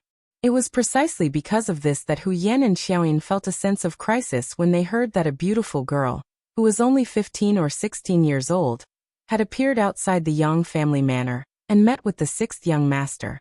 After some discussion, they immediately notified Madame Shui and Madame Xiang, who were still in the capital, who were editing the program. That night, they had a fierce battle with Yang Chendong, but the 6th young master, who was in peak condition, was not afraid of them, and just spent a little more time and effort to deal with them. In the morning, Yang Chendong saw the information on the table, and it gave him a general understanding of the current situation in Japan, and at the same time, he quickly came up with a way to deal with it. Once the non-mainstream crosstalk actor Guodigang said, "Give me 3,000 urban management, and I can flatten Tokyo." Yang Chendong also had such a dream, but it could only be a dream. Under the premise of world peace, such a dream was destined to be impossible and impossible to achieve. But now it was different. Although it was still the same world, it was hundreds of years earlier, and the world had not even experienced the First World War. Some of the powerful countries in history were still in the early stages of development, and some, such as the United States, had not even appeared yet. With such a good opportunity, Yang Chendong would of course make the first move, and the so-called powerful countries could go to hell. There could only be one order in this world, and that was the Han people were the masters, the Han people were the center, and the Han people's will was the world's will, and the Han people's thoughts were the world's thoughts. Since that was the case, there was no need for Japan to exist, and it was inevitable to understand them in advance. Yang Chendong also thought about this problem when he had nothing to do. Japan was different from some Western countries, and they actually had some relations with the Han people. Some people even said that Japan was a branch of the Han people, and there was a basis for it. Although it was not accepted by the world, one thing was true, and that was, other than the language, the Japanese looked the most similar to the Han people. Should such a country be completely destroyed or assimilated for his own use? If it was the latter, what should he do? Junko's appearance was an opportunity to let Yang Chendong see the opportunity to break the fortress from the inside. Come on, inform Yang-san, let him spread the news, and do it like this. Calling Tiger's mane in front of him, Yang Chendong whispered. In a medium-sized inn in the capital, Junko had just woken up, but looking at her state, it was obvious that she did not sleep well last night. After coming out of the Yang village, Junko did not idle, but did a lot of work in understanding. But the more she did so, the more Yang Chendong's name lingered in her mind. Previously, she only knew that the army that defeated the Walla was led by a loyal duke of the Great Ming Dynasty. In the future, it was just a matter of relying on the strength of the army and the number of people to win. But after yesterday's trip to Yang village, Junko had a certain understanding of him. She realized how young and talented this Duke of Loyalty was, and how he managed to achieve what he had today. Yang Bao, Immortal Abode, Heaven Beyond Heaven, Yang Family Bank, and Yang Family Bank, one after another, especially the most mysterious mercenary group. When all this information was gathered in front of Junko, she could not even look down on this person. Princess, what's wrong? Did you not sleep well last night? Captain Kobayashi walked into the room at this time, and when he saw Junko's slightly haggard appearance, he immediately asked with a face full of surprise. Kobayashi was secretly happy to accept the task of protecting Junko. He was also a man, and a young man at that, so he naturally liked Junko's appearance very much. But he was very clear about the difference between his identity and the princess's. It was impossible to be together, but being able to have close contact with her, how could it not be a kind of satisfaction? Therefore, in his heart, Kobayashi cared a lot about Junko. Seeing that the princess seemed to be in a bad mood, he naturally turned pale with fright. It's nothing, Kobayashi. I just miss my imperial father a little. By the way, I'll have to trouble you to collect information about this loyal duke. The more the better, and the more detailed the better. Please. Junko forced a charming smile and said to Kobayashi, "Hi, please rest assured, princess. I will do it immediately." Kobayashi saw that the princess was so happy with him, and was naturally very happy. He immediately agreed and turned around to carry out the task. But what Kobayashi did not know was that not long after he left, the Japanese diplomatic mission arrived in the vicinity of the inn, and began to investigate. This time, the Japanese diplomatic mission sent a lot of people, and many of them were representatives of merchants. They wanted to investigate the Great Ming Dynasty's market, and see if there was any possibility of further trade relations. While deepening the understanding between the two countries, it would also enrich the Japanese economy. After all, a small country like Japan almost had to buy many things from outside. This gave Junko an opportunity. After spending a lot of money to get a place, she disguised herself as a man and hid in the diplomatic mission. Logically speaking, she was not discovered all the way. Now that she had successfully arrived at the Great Ming Dynasty's capital, the possibility of being discovered was even smaller. But all of this was ruined by the appearance of Yang Chendong.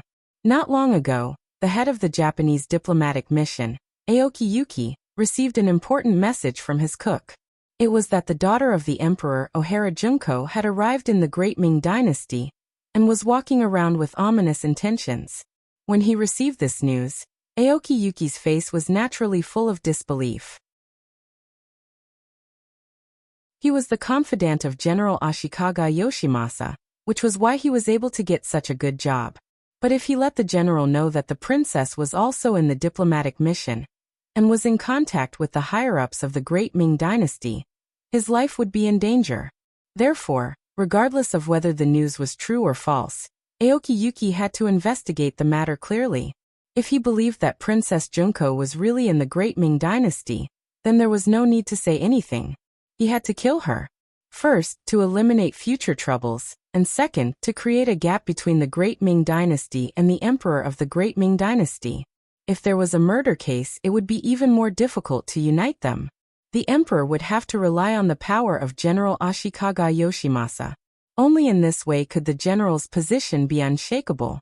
Aoki Yuki made a decision and immediately called his guard, Iwaishang, to report the news. At the same time, he also ordered an investigation. If the situation was true, he could deal with it on the spot. After receiving the order, Iwaishang brought people to the inn. After investigating, they really found out that Junko was in the inn. While Iwaishang was shocked, he reported the news to the higher-ups and informed the head of the diplomatic mission, Aoki Yuki. After some discussion, they decided to take action while it was dark. They had to kill Junko and the others in the capital of the Great Ming Dynasty. Through the cook who was bribed with money and the observation of the Security Bureau's spies, Yang Qindong easily determined the decision and mission of the Japanese diplomatic mission. He immediately laughed. Very good. The young master naturally won't let go of the opportunity. A hero saving a beauty? This young master likes it very much. Immediately, after Yang Qindong sighed, he also made a careful arrangement. In the evening, Shaolin, who had been running around all day, rushed back with a few guards. According to the instructions of Princess Junko, they collected a lot of information about Yang Qindong.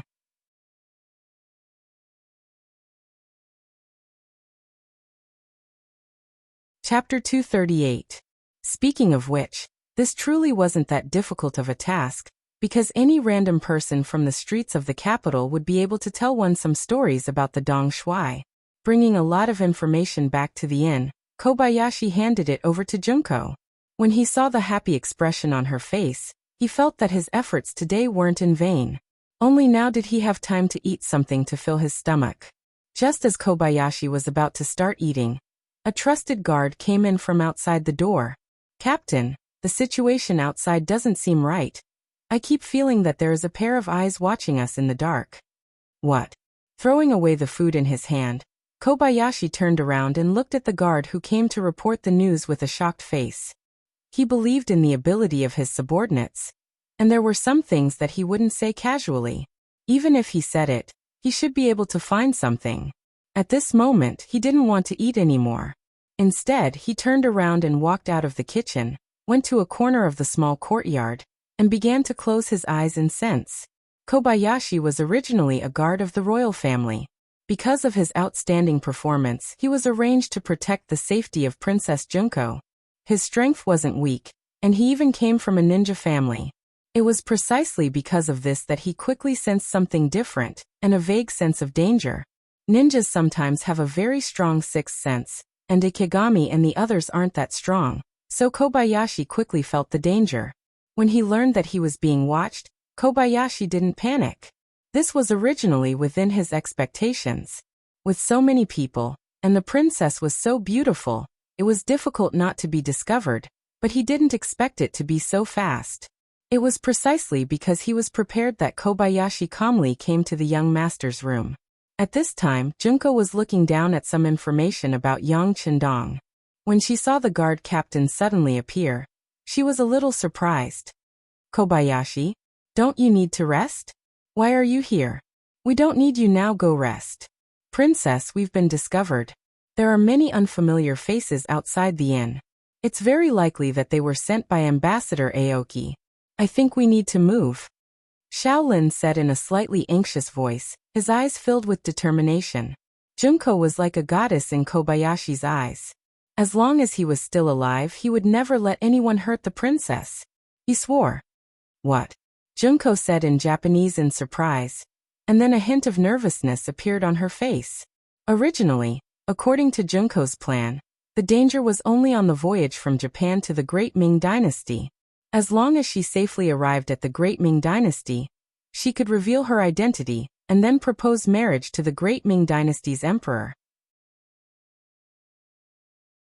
At that time, whether she chose a prince or even the Great Ming Dynasty's emperor, she would not have to worry about her safety. However, because she had no understanding of the situation in the Great Ming Dynasty, she didn't know until she came to the capital. Although the Great Ming Dynasty's emperor had a prince, he was still in his infancy and it was impossible to arrange a marriage. As for the Great Ming Dynasty's emperor Zhu Qiyu, although he was very young, he didn't have any deep foundation. In addition, there were many concubines in the palace. Even if he wanted to arrange a marriage, It would be difficult for him to provide any help to Japan in a short time. Not to mention that the great Ming dynasty was now ruled by 2 emperors. She hadn't even solved her own problems. It was even more difficult to get support. The marriage didn't seem to be feasible, so Junko didn't immediately reveal her identity, which also made her safer. Now that the opponent finally came to her door, how could she not panic? Kobayashi, where are we going? After the panic, Junko pretended to be calm and said, after all, she was only a little girl less than 16 years old. Although she was born noble and very beautiful, when it came to facing a real sword, she was afraid that she didn't have any more experience than others. Kobayashi doesn't know. He shook his head very honestly.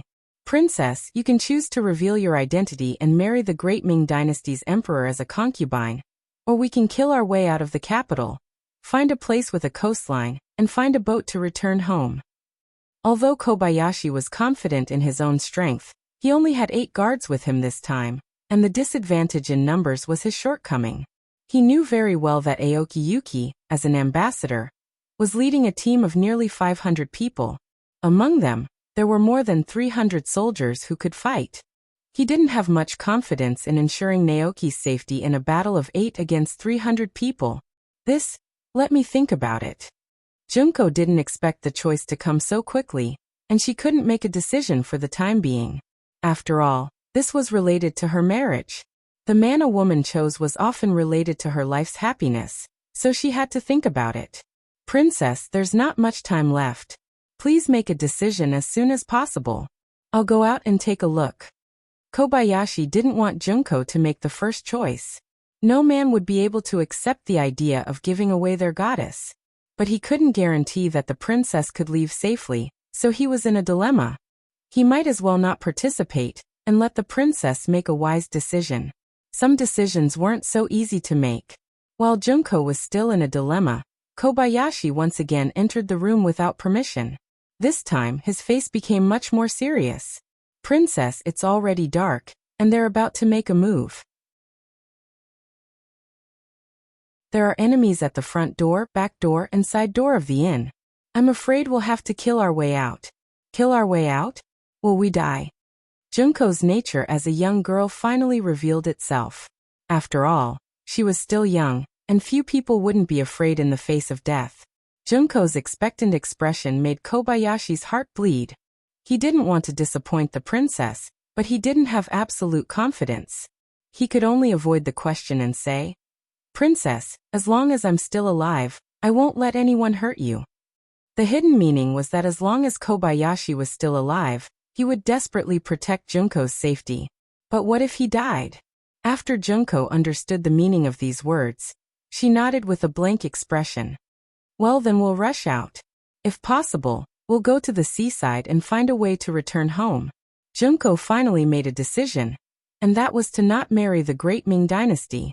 Every woman had her own dreams, not to mention a girl like Junko who had been high and mighty since childhood.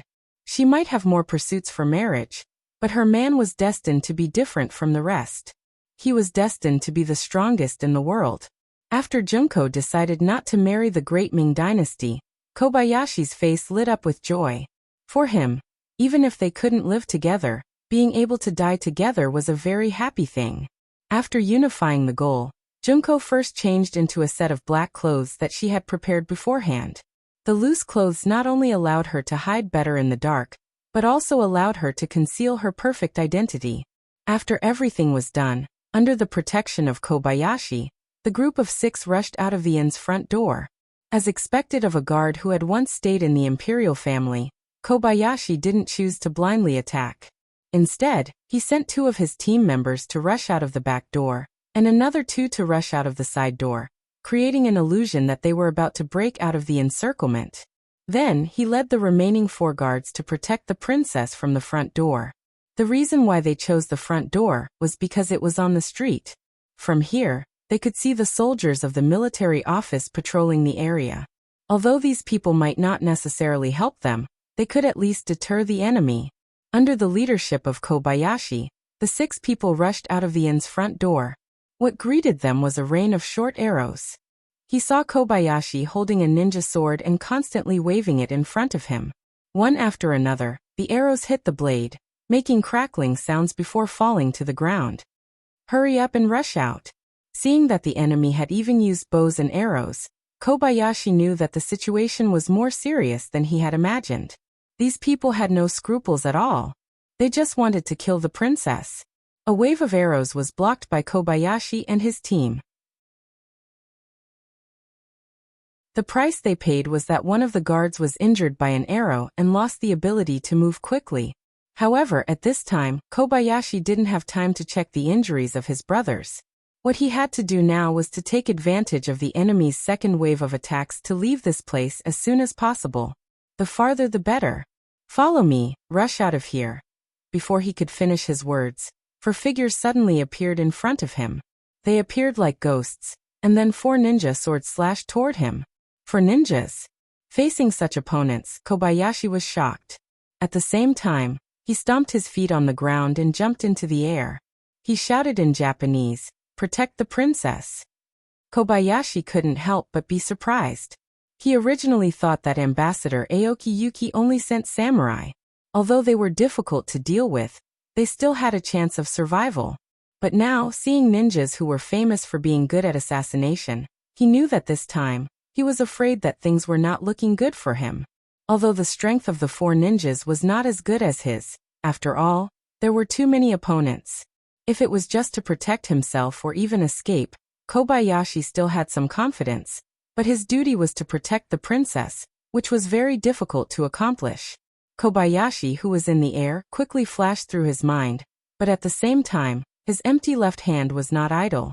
When he reached into his pocket and took out a few ninja darts in his hand. Swish! With a wave of his left hand, the darts were thrown out with great force. They flew straight toward the 4 ninjas who were chasing after him. Kobayashi, whose strength was far higher than ordinary people, successfully pierced the throat of a ninja. One of the 4 opponents was killed. However, Kobayashi was not happy at all, because he had noticed that the 3 men who were protecting the princess had been surrounded by a group of black-clothed samurai. The princess, who was surrounded in the middle, was pale. She was like a small boat in the sea, which could capsize at any time.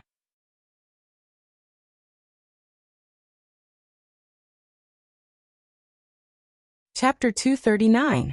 The situation was so dangerous that Kobayashi, who could have continued to fight in a guerrilla style, gave up his advantage. Instead, he rushed into the crowd on the street, and then rushed to the left and right, killing 3 Japanese samurai in a row. Kobayashi's speed was very fast, and his sword moves were also very strange. Coupled with his unpredictable movements, it would take a lot of effort for anyone to kill him. Unfortunately, his mission was to protect Princess Junko. For this purpose, he had no choice but to give up his advantage. He turned around and rushed into the crowd, waving his sword and slashing. The sudden addition of Kobayashi did indeed relieve the pressure of the 3 guards protecting Junko, but as more and more men in black rushed over from the back door and the side door, Kobayashi knew that the 4 men he sent to the east and attack in the west were probably dead, and it should be his turn next.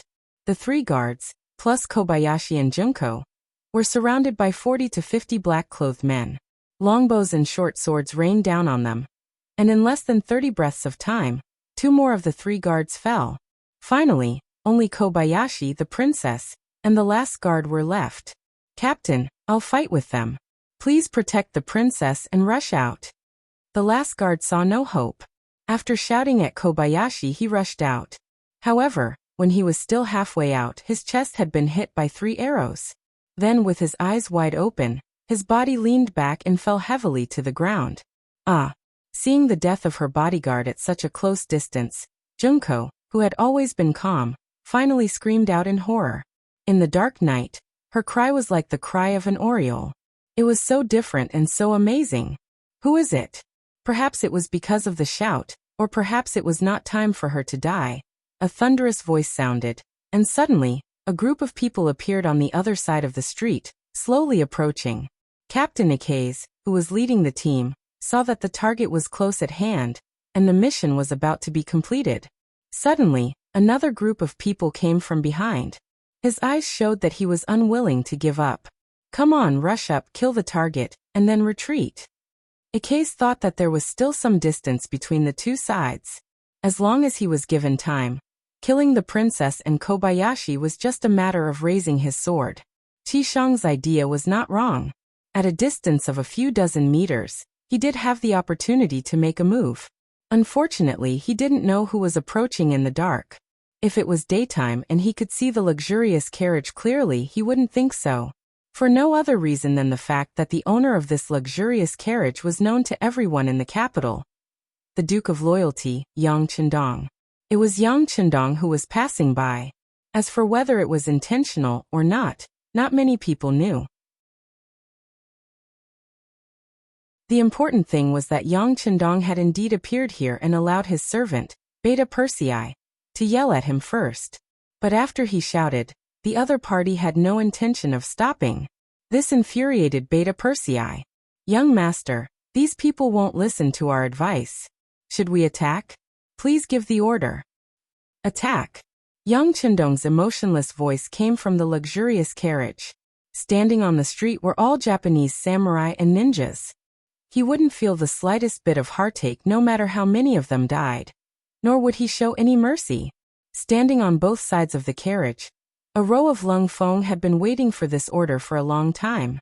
When they heard the word sixth young master, the 30 people of Lung Feng started a shooting competition by themselves. The reason why it was called a competition was because the three classes were competing with each other to see who could achieve more. Bang bang bang. In the dark night, the sound of gunshots was so deafening and earth-shattering. Along with the sound of gunshots, a dazzling red light flashed like a meteor, and the Japanese samurai standing dozens of meters away fell to the ground one by one. Princess, get down. Seeing the red light coming, Kobayashi instinctively hugged Junko and threw himself to the ground. But he didn't know how superfluous this action was. The Lung Feng had already received the order not to hurt the princess. With night vision goggles, how could they hurt Junko in the dark?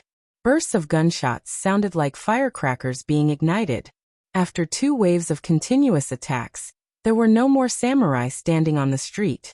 In a short time, except for a few people like Ikigami who reacted very quickly and escaped at the first time, the other Japanese samurai present on the scene were all killed. Clean up the battlefield. Seeing that the scene became silent after a burst of gunshots, Tiger's Mane replaced Yang Chendong and shouted the order. For a time, 30 Lung Feng and Chiu V's first guard began to move forward in a searching manner. In the process of moving forward, there were gunshots from time to time. Whenever they found someone who was not dead, the Lung Feng automatically fired a shot. This also depended on the usual training and teaching. In Yang Chendong's words, most of the time, mercy to the enemy was cruelty to oneself. The sound of gunshots came from time to time, making the samurai who were injured but not dead show a determined look on their faces. Knowing that they couldn't escape death if they continued to hide like this, they stood up one by one, wanting to make a last stand. But such an action was not even a threat in the eyes of the Lung Feng. They were already prepared, so they only needed to keep pulling the trigger. And the samurai who stood out voluntarily became a ghost under the gun.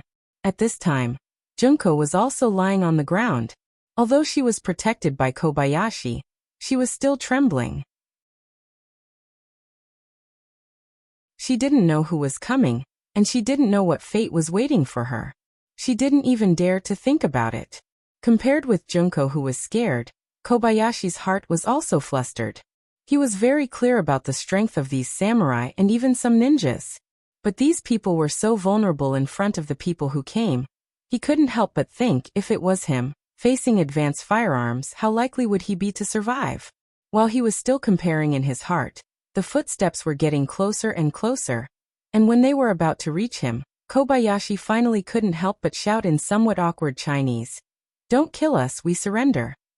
It was very difficult to make a samurai, a ninja of the Japanese imperial family, shout out surrender, and this was equivalent to Kobayashi cutting off his own path as a samurai. But for the sake of the princess under him, he made this decision resolutely. Kobayashi's sudden shout attracted the attention of the 5 Lung Feng with guns. In fact, they have been paying attention to the movements here for a long time. Even if Kobayashi didn't shout, they would soon find this place. Shouting was just a way to reveal their position in advance. As if to prove that he didn't want to kill, after Kobayashi shouted, he took the initiative to throw the ninja sword in his hand to the ground, then stood up with his hands on his head. Don't kill us, we are also victims. Yes, we are victims.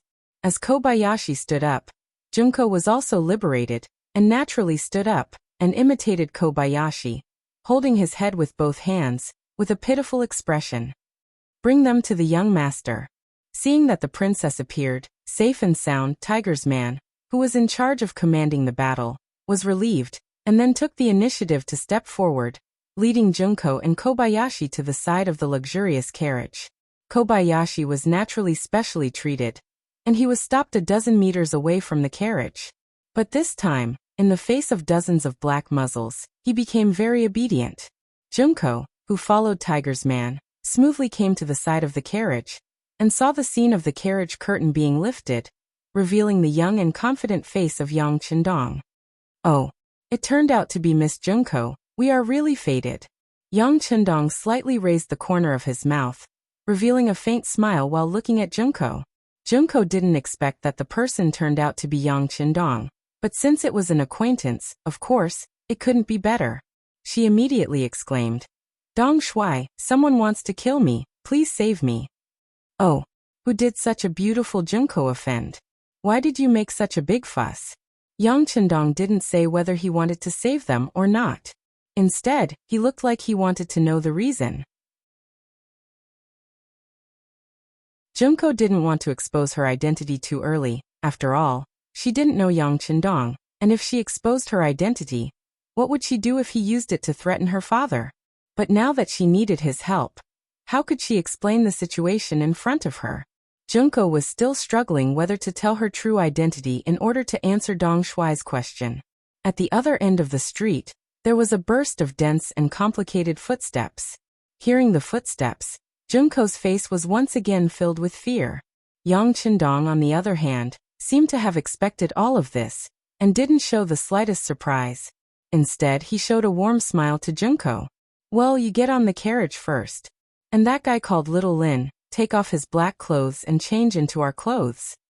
Junko's small hand was grasped by Yang Chendong's big hand, and pulled into the carriage. Perhaps because the force was too great, she lost control for a moment and directly rushed forward, until she hit Yang Chendong's broad arms. Only then did she stop. Suddenly being held in Yang Chendong's arms, her nose could smell the strong smell of male hormones. For a moment, Junko was so frightened by the sudden change in front of her that she didn't dare to move.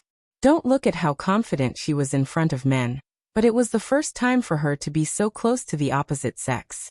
Even her father didn't hold her like this. Now, feeling the strong heartbeat in Yang Chendong's chest, she was intoxicated for a moment.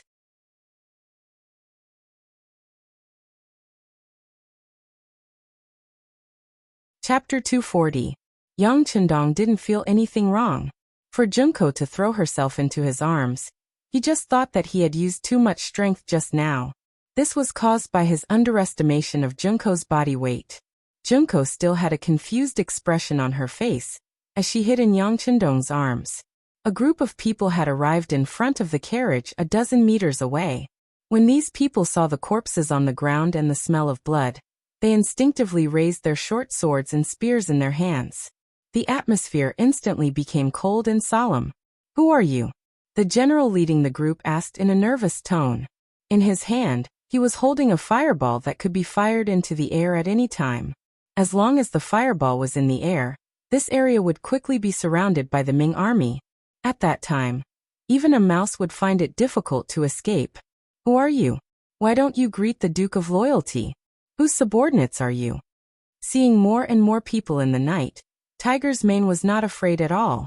On the contrary, he was full of energy and shouted loudly. This shout also caused Junko, who was in the luxurious carriage, to tremble. She couldn't help but put more strength into her hands. Her hands that were holding Yang Chendong's waist tightened even more. Don't be nervous, nothing will happen. Feeling Junko's nervousness and fear, Yang Chendong stretched out his right hand and patted her back gently. That magnetic voice was like the sound of nature pouring into Junko's ears, making her feel so warm and so reassuring. From childhood to adulthood, because of her identity, Junko didn't have much contact with the opposite sex. There were even fewer men who could give her a sense of security. It seemed that her father, the emperor, was one of them. Most of the time he didn't accompany her. Instead, he was always worried about the state affairs, so it became an extravagant hope for her to ask for her father's embrace. Now lying in Yang Chendong's arms, feeling the strong and clear heartbeat, coupled with the sound that could make people feel at ease, at this moment, Junko actually had a kind of intoxicated feeling. It was just like the old saying, "It's not the wine that gets you drunk, but you get yourself drunk." On the street, Tiger's Mane's voice could be heard clearly. The soldiers of the warden's office, who had been somewhat nervous and ready to fight at any moment, quickly dispersed when they heard that the person opposite them was the Duke of Loyalty. The leading general knelt on the ground and said in an excited voice, "I am a subordinate of the 5 cities military division's Sun Piang. Greetings, Duke of Loyalty. Greetings, Duke of Loyalty and Courage." Hundreds of soldiers from the warden's office of the 5 cities followed their general and knelt on the ground, shouting loudly.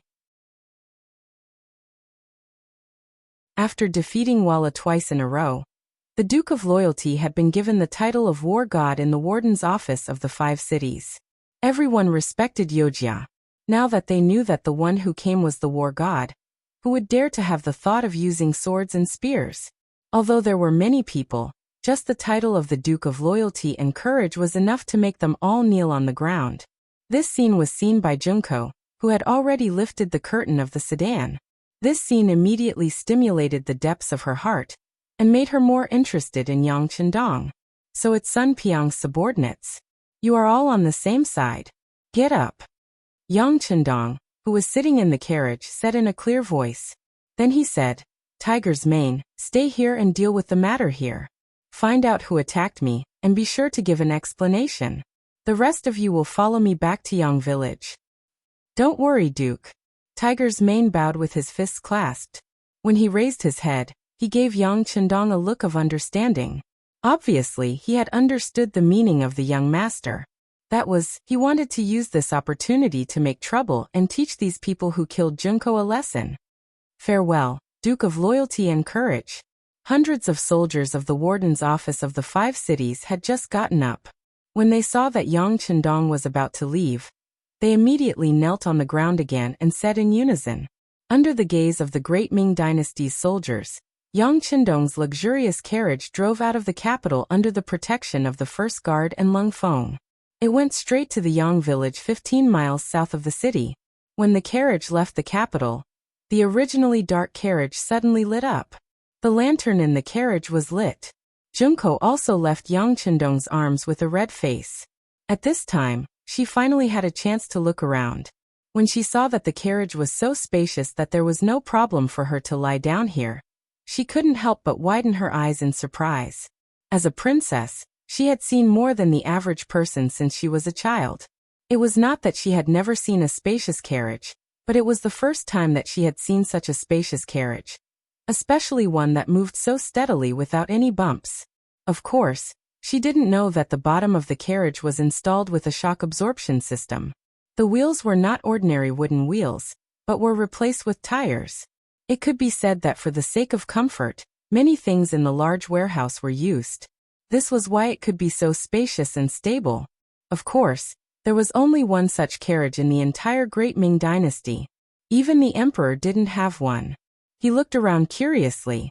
After a while, he finally got a general idea of the place. Then he noticed that Yang Chendong was staring at him. He immediately lowered his head and said embarrassedly, "Sorry, I'm really ignorant. I've made a fool of myself in front of Dong Shuai." "What? Anyone who enters the carriage for the first time will be like this. It's not strange." Yang Chendong shook his head and said indifferently, "What? Did a lot of people enter the carriage? I don't know who they are." Junko asked curiously, but she was afraid that only she knew what she was thinking. "There are several people. My 4 wives have stayed here before, and my 7th sister." Yang Chendong seemed to think for a moment, and then answered unhurriedly. When she heard Yang Chendong say that he already had 4 wives, Junko's eyes showed a trace of struggle. She seemed to be entangled with something, but her good psychological quality made her quickly return to normal. Is that so? Dong Shuai already has 4 wives. It's really enviable. Haha, that's not bad. Many people say the same thing. Yang Chendong laughed, as if having 4 wives was something to be proud of. After laughing, he asked curiously, Miss Junko, I saved you today. Can you tell me why those people wanted to kill you? Didn't I say it before? I was born in a merchant family, and these people came for money. Fortunately, Dong Shuai passed by here and saved this little girl's life. Junko didn't even blink when she lied. She just opened her mouth. All of this was something she had thought out after entering the carriage. Before she had a complete understanding of Yang Chendong, she would not easily reveal her identity. So that's how it is. In that case, those killers were killed by my servants and guards. You should be safe now, so it's better to say goodbye. Yang Chendong saw that Junko didn't speak the truth, so he didn't point it out, but said very casually. It was as if saving her was really a casual thing for him. Yang Chendong's sudden words suddenly made Junko's face change. Just a moment ago, she was thinking about how to get out of this carriage and leave Yang Chendong. She didn't believe that a person who could marry 4 wives could ignore her beauty. But before she could say anything, he took the initiative to ask her to leave. She achieved her goal so easily, which made Junko somewhat uncomfortable, and gave birth to another idea. This was the wilderness. If she got off the carriage, where would she go? If the killers were following her, they wouldn't be so lucky to meet Yang Chendong. Since it was dangerous to leave here, why not follow Yang Chendong back to the Yang family manor? Although there might be other dangers, it was better than losing one's life. Thinking that Yang Chendong was a loyal duke of the great Ming dynasty, he shouldn't do things that were difficult for her. Junko instantly made a decision. When she looked at the 6th young master, there was a trace of obvious gentleness in her eyes. Dong Shuai, this little girl is alone. You can't really leave me here.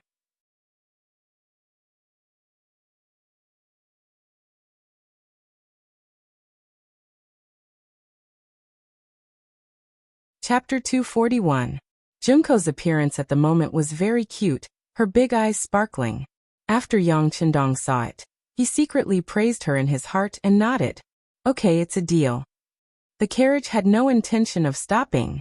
Without any other orders from Yang Chendong, the large group of people smoothly entered the Yang village. As soon as they entered the village, Yang Chendong took the initiative to get off the carriage. Under the escort of Beta Persei, Yang Wu and Chiovi, they went straight to the inner courtyard. Junko and Kobayashi were arranged to stay in the guest room in the outer courtyard. When Junko arrived at this new place, she was a little curious.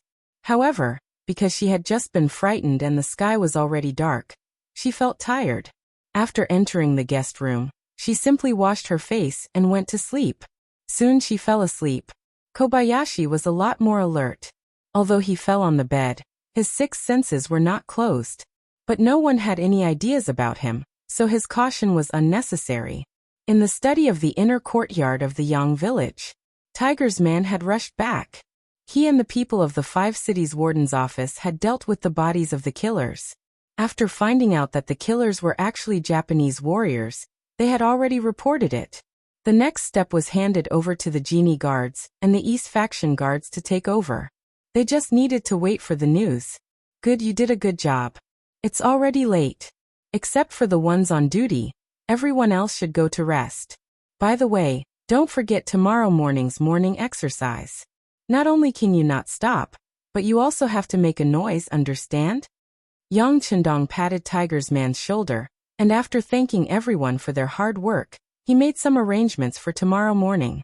After taking care of business, Yang Chendong returned to his bedroom. First Madame Huyen and second Madame Xiao Yin were already waiting for him. As soon as he entered the room, the two of them eagerly stepped forward to help him take off his clothes with great enthusiasm. Yang Chendong stood there and enjoyed the service of the beauties. After his coat was taken off, Huyan's careful voice sounded in his ear. Roku, I heard that the Japanese girl named Junko was brought back to the village by you, right? Hee, that's right. She was being hunted down tonight. My husband happened to pass by and saved her. Yang Chendong chuckled as he replied. How could he not know what Hu Yan and Xiaoyin were thinking? However, now was not the time to explain too much. He wasn't 100% sure how things would develop, and he wouldn't say anything if he wasn't sure. Hu Yan and Xiaoyin were clearly not satisfied with his nonchalant answer. However, as a married woman, she couldn't say much. On the day they married Yang Qindong, they were already prepared to share it with others. After all, their husband was too outstanding. Such a person was destined to be extraordinary. Rather than having the time to be jealous here, she might as well take this opportunity to give birth to a child for him. This way, she would have no worries for the rest of her life and would not have to worry about anything. Lu Lang, let us sisters serve you while you rest. After making up their minds, Hu Yan and Xiaoyin looked at each other and made a decision. Both of them began to lean toward Yang Qindong. Haha, good, then let's rest together. Yang Qindong was happy to see this. While laughing, he held the two women in his arms and then rolled to the side of the big bed. Compared to Yang Qindong's happy life, Aoki Yuki's was much more miserable. First, when he learned that Princess Junko had appeared in the Great Ming Dynasty, he was nervous and sent his guard, Ikari, to take action with ninjas and samurai. Originally, he thought that he would succeed. But who would have thought that not long ago, Ikari came back and said that he had failed. And this was not the most annoying thing. Then, the people of the embroidered uniform guard came and asked Aoki Yuki to follow them to the yamen on the grounds of assisting in the investigation. Although he had not been in the Great Ming Dynasty for long, he still had some understanding of the yamen of the embroidered uniform guard, which was the imperial court. Of course, Aoki Yuki refused. He even used the reason that he was an envoy of Japan to protest and oppose. If it was in the future, an envoy of a country would never be easily touched. Even if there was conclusive evidence, it would still need to be approved layer by layer. In the end, it was unknown when it would be done. But now the Great Ming Dynasty was still prosperous, and Japan was relatively weak. Of course, Aoki Yuki's protest would have no effect. Under the suppression of several burly embroidered uniform guard, he was quickly taken out, leaving the guard Ikari, who was constantly stomping his feet. It was late at night, and he did not have any better ideas. He could only think about bringing a large sum of money to the officials of the Ministry of Rights at dawn to see how to save his superior. But he did not know that the reason why the embroidered uniform guard acted so quickly was because the matter involved Yang Qindong. The name of the Duke of Loyalty was not only among the common people, but also among the people, the 5 cities' warden's office, and even the embroidered uniform guard. Just a while ago, because they offended this person, many eunuchs and eunuchs were threatened with their lives. Now that this matter was related to him, no one dared to take it lightly. At least, they had to take the suspect into custody first. They could not give the Duke of Loyalty a chance to flip out. As for the Ministry of Rights, needless to say, Hu Yan's grandfather was the minister of the Ministry of Rights. If the people there dared to do anything, it would be a strange thing. Of course, Ikari did not know all of this. He was waiting for the arrival of dawn in nervousness and apprehension. After the night, it was dawn. This was a truth that had never changed. When the sun of the new day shone into the room, Junko woke up. But just as she woke up, she saw 2 maidservants serving her in her line of sight. "Miss, get up. Wash up first." Oh. In an unfamiliar environment, Junko, who had no opinion of her own, said obediently. Then, she had the opportunity to enjoy the new toothpaste and toothbrush for the first time. Then it was the appearance of the soap. The fresh fragrance made Junko yearn for it. After washing her face and rinsing her mouth, the divine mirror appeared. The clear mirror reflected the most perfect side of Junko. Then came the new shampoo, the unforgettable perfume spray, and so on. Even the toilet paper was so soft. Junko was completely dumbfounded by all this. Originally, she thought that the life in the palace was luxurious enough. But compared with here, there was still a huge gap. The clothes were very fitting. Among them, there was a shameful bra and other things. Wearing it was comfortable and showed off her figure. It could be said that it was an eye-opener for Junko. She felt that her whole person was completely changed. Along with the arrival of breakfast, the delicious food made Junko eat until she was full. She felt that the amount of food she had eaten in a day was not as much as the amount of food she had eaten today. She changed her clothes and ate until she was full. With a satisfied mood, Junko walked out of the room and came to the courtyard. Then, she saw a scene that she would never forget for the rest of her life. 30 men wearing camouflage uniforms were waving shiny bayonets to practice assassination in the slightly cold morning weather. Their uniform movements made the 30 people's performance seem as if they were one person. Their performance was so uniform that it was as if they were one. But what was even more shocking was that the moment these people rushed out with their bayonets, they didn't make the slightest sound.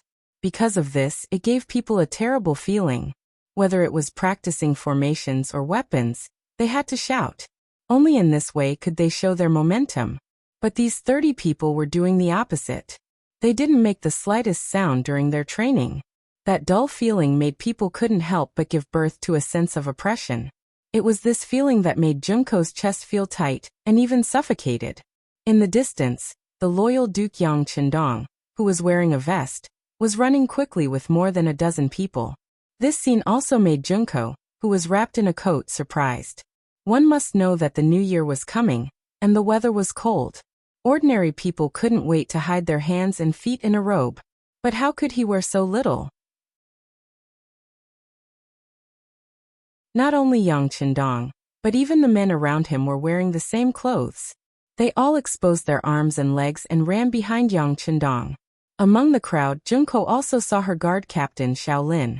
Shaolin was also in the team, and he was also wearing thin clothes. Although he didn't expose his arms and legs like Yang Chendong, he was only wearing underwear. More importantly, he was running at the back of the team. Looking at him, he seemed to be panting to the point of exhaustion. Junko had some understanding of Shaolin's physical fitness. He was one of the best among the royal guards, but now he was at the very back of the team. He was 7 or 8 body positions behind Yang Chendong. This was something that no one dared to imagine. But now, everything was really happening. Junko covered her mouth with her hands in horror. At this moment, she was really shocked. At the same time, Shaolin was also shocked. As a guard of the Japanese imperial family, and one of the best, Shaolin was somewhat conceited. It was difficult for ordinary people to enter his eyes. This proud personality made him walk around the village after waking up in the morning. This behavior was naturally stopped by the patrolling Lung Feng. As a warrior, if there was a disagreement, a fight would break out. In a 1-against-2 battle, Shaolin bravely fought the 2 Lung brothers. In his opinion, it should be easy for him to defeat his opponents, but it took him half a cup of tea's time to defeat the 2. At this moment, the other Lung Feng had already surrounded the place, which attracted the attention of the tallest man beside Yang Chendong, Beta Persei, who also rushed over. In a 1-against-2 battle, Shaolin still won. This made the other Lung Feng feel a kind of shame. They all rubbed their hands, wanting to fight to regain their face. Beta Persei, who was better at fighting, saw that Shaolin won because of his strange and flexible movements. This might be the advantage of ninjas, that young master said.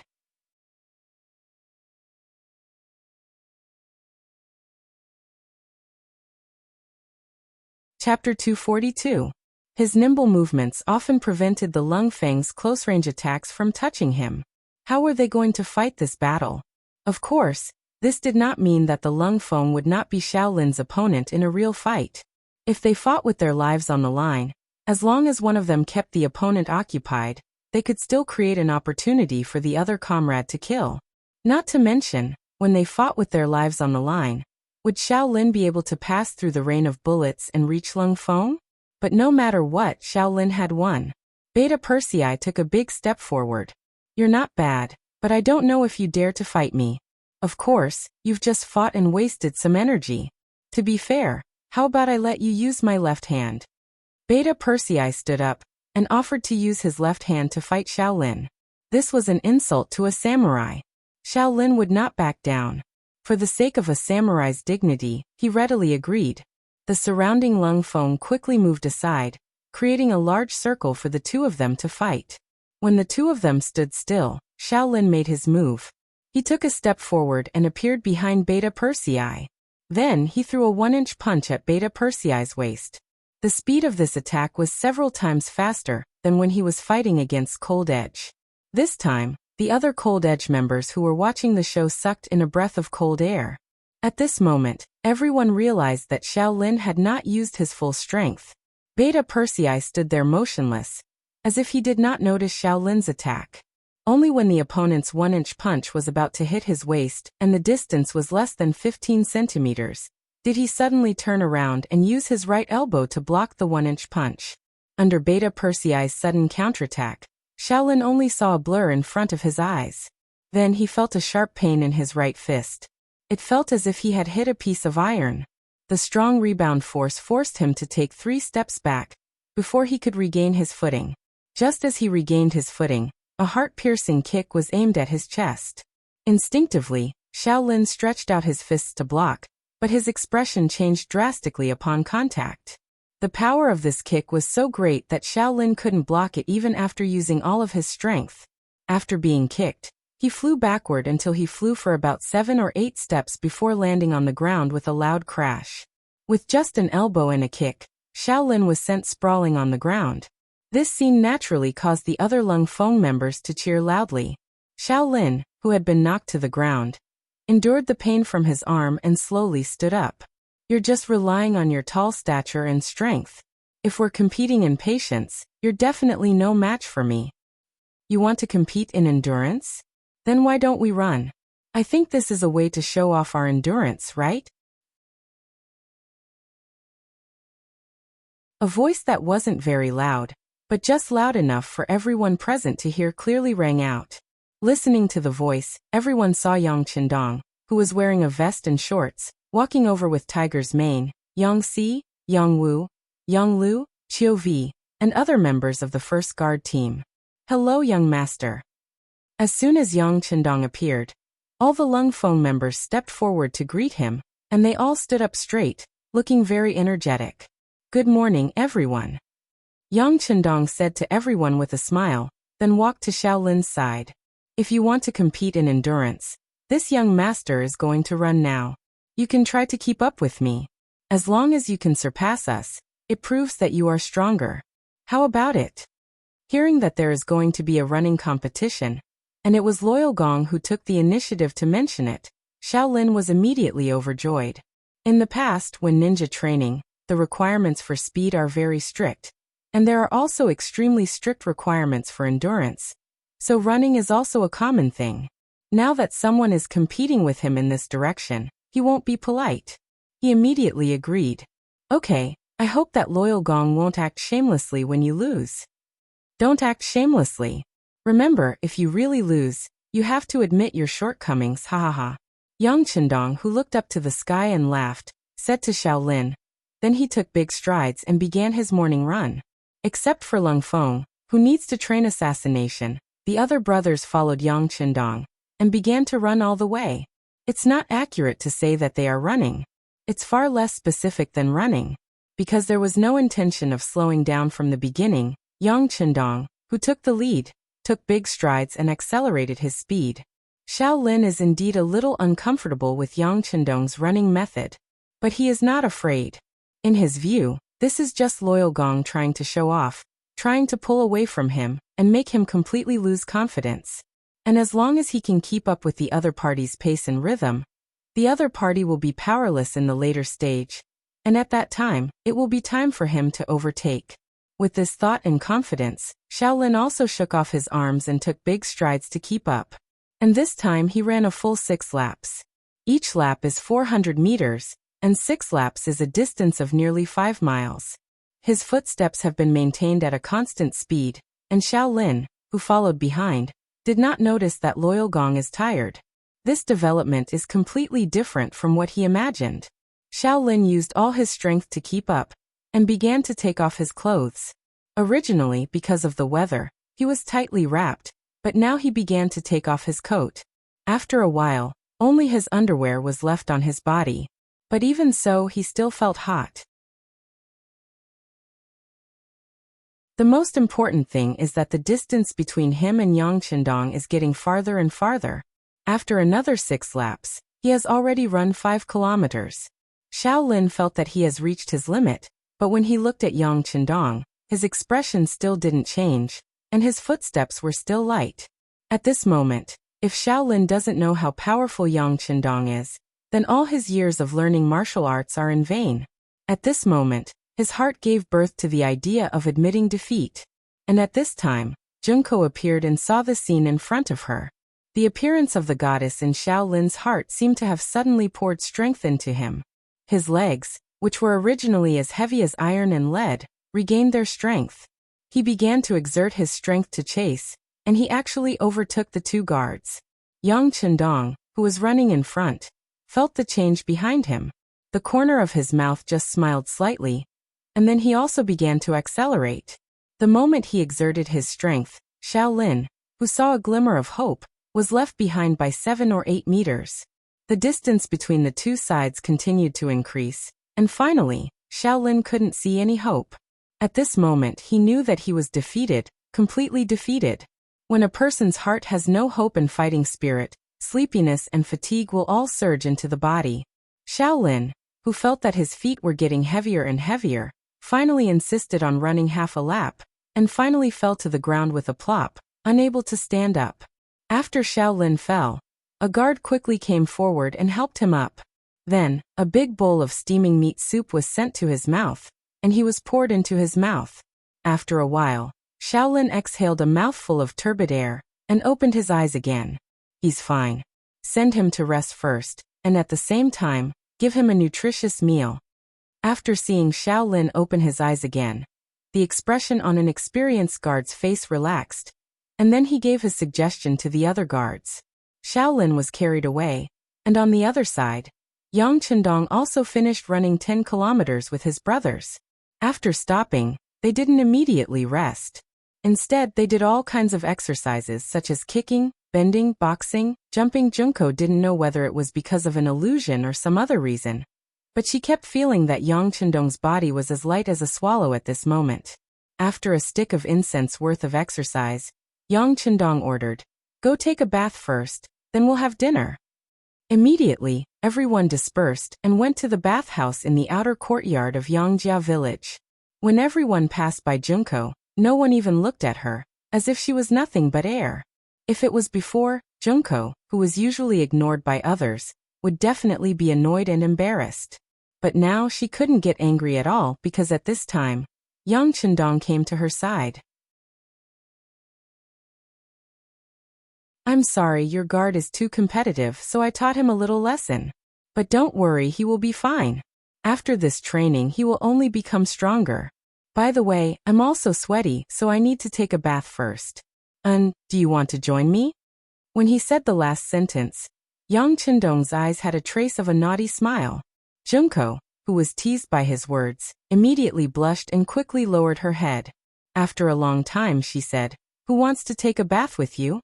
After saying this, when she looked up, she found that Yang Qindong had already disappeared, only leaving a heavy masculine scent in the air.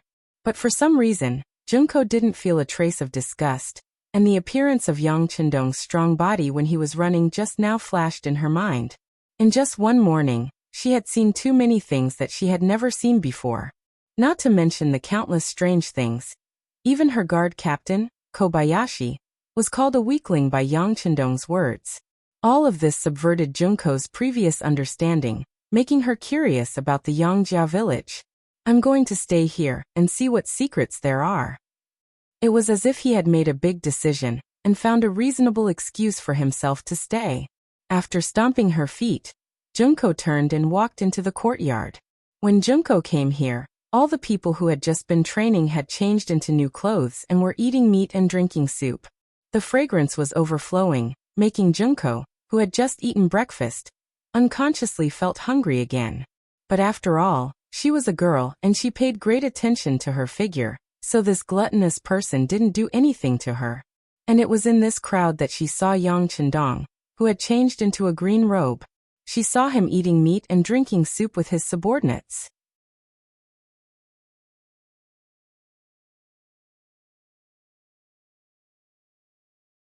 Chapter 243. This was also one of Yang Qindong's habits.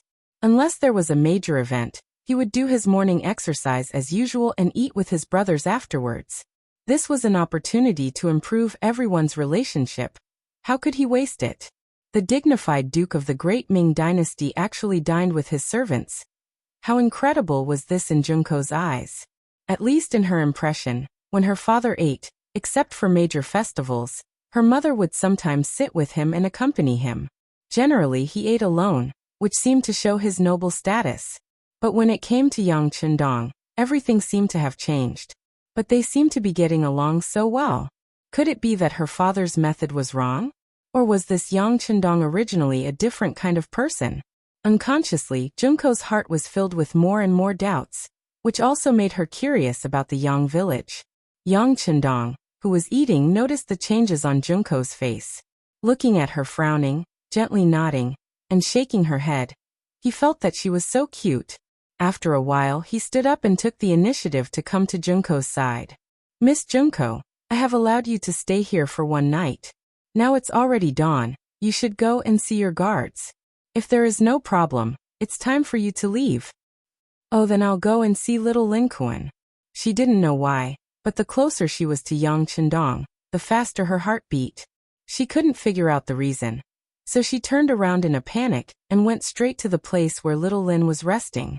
In little Lin's room, after eating a lot of delicious food, his body was gradually recovering. When he heard the door open and saw Junko appear, little Lin struggled to sit up from the bed. "Princess, you are too tired, don't get up, just lie down." Junko hurriedly came to the bed and sat down on the chair beside little Lin's bed. "Princess, I'm fine. It's just that I ran too fast, so I'm tired. I'll be fine after a rest. By the way, when are we leaving here?" Little Lin was afraid that the goddess would look down on him, so he tried to show off. Junko didn't answer little Lin's question, but asked, "Little Lin Kuan, can you tell me your impression of the Yang village?" Imprint? Xiao Lin seemed to be seriously considering this question for the first time. He pondered for a moment before answering. "Princess, Yang village is very mysterious. The people here are also very strong. Their training methods are also very unique. Very powerful." Junko seemed to have caught the key point and asked, "How powerful? Compared to my imperial father's guards?" Xiaolin scratched his head.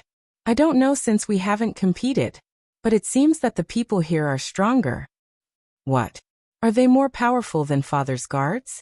Junko asked in shock. She had never practiced martial arts before, so she didn't know much about it. But since it was Xiaolin who said it, it shouldn't be wrong. After all, taking the initiative to slap their own face was not something that a warrior was willing to do. However, he still admitted it. That could only mean one thing, and that was that the people from the Yang village were really strong. How are they compared to Ashikaga Yoshimasa's guards? Junko continued to ask. This was the main point she wanted to know. Compared to the general's guards? They must be stronger. Xiaolin seriously thought for a moment, and then gave a rough answer. As if to increase his persuasiveness, he added, "The people here use advanced firearms that can fire continuously. This is something that the general doesn't have. If they really fight, I'm afraid that he will suffer a great loss." "So powerful!" Junko exclaimed again.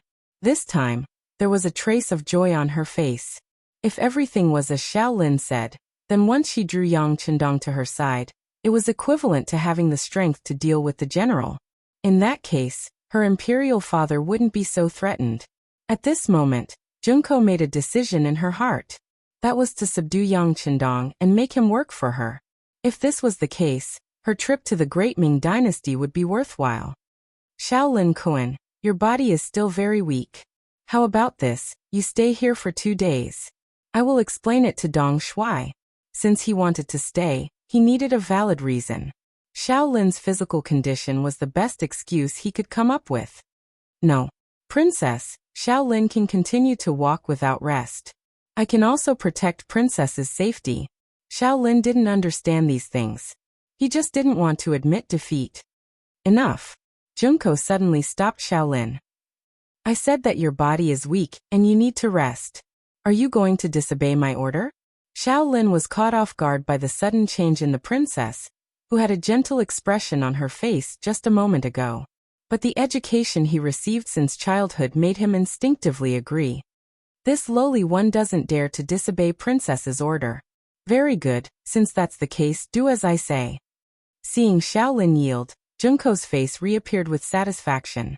Then she walked out of the room and went out of the courtyard to look for Yang Chendong.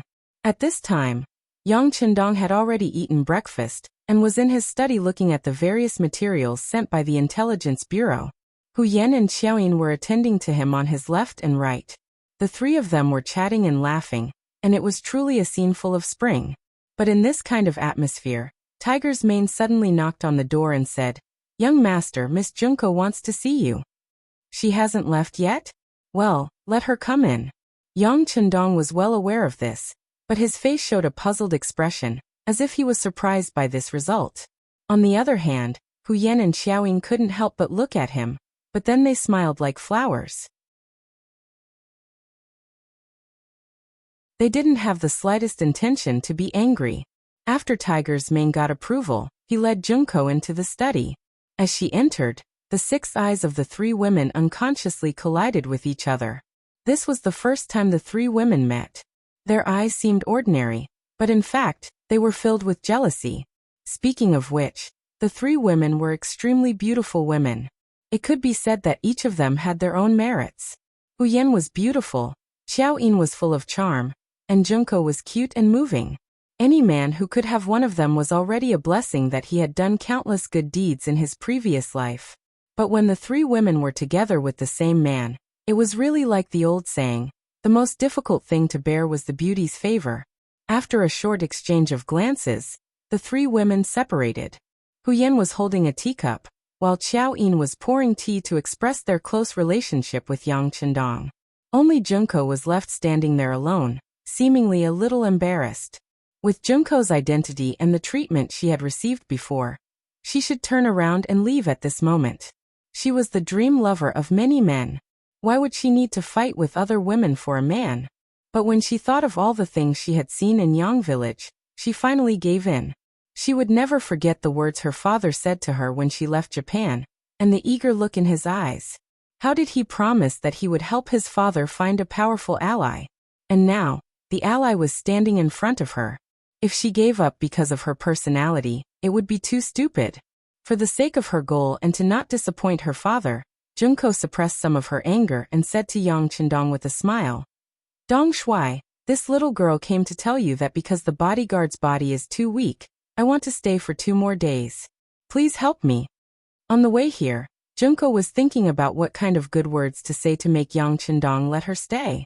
For this, she had indeed thought of some words to say. But the moment she saw Hu Yan and Xiaoyin, she rejected all of her ideas and took the most direct way. If Yang Chendong was willing to let her stay, it meant that she still had some place in his heart. What she wanted to do next was equivalent to seeing hope. On the other hand, there was no need to say anything. Even if she forced him to stay, it would be difficult to achieve her goal. Wasn't the directness of her words a test of Junko's? She wanted to see what Yang Chendong's true attitude towards her was. Junko's straightforwardness made Yang Chendong, who was sitting behind the desk, feel a little surprised. He had already guessed that since Junko appeared, she would not leave so easily. She would even find all kinds of excuses to stay and ask for help. But he did not expect her to be so direct. This was beyond his expectations. Fortunately, the other party's goal was still the same. They just wanted to stay. This was in line with some of his thoughts. Since she was so straightforward as a girl, there was no need for him to refuse. He immediately nodded and said, "Okay, if that's the case, you can stay for 2 more days." Yang Chendong agreed so readily. When Junko heard it, her face lit up. She did not say any more words of thanks after achieving her goal.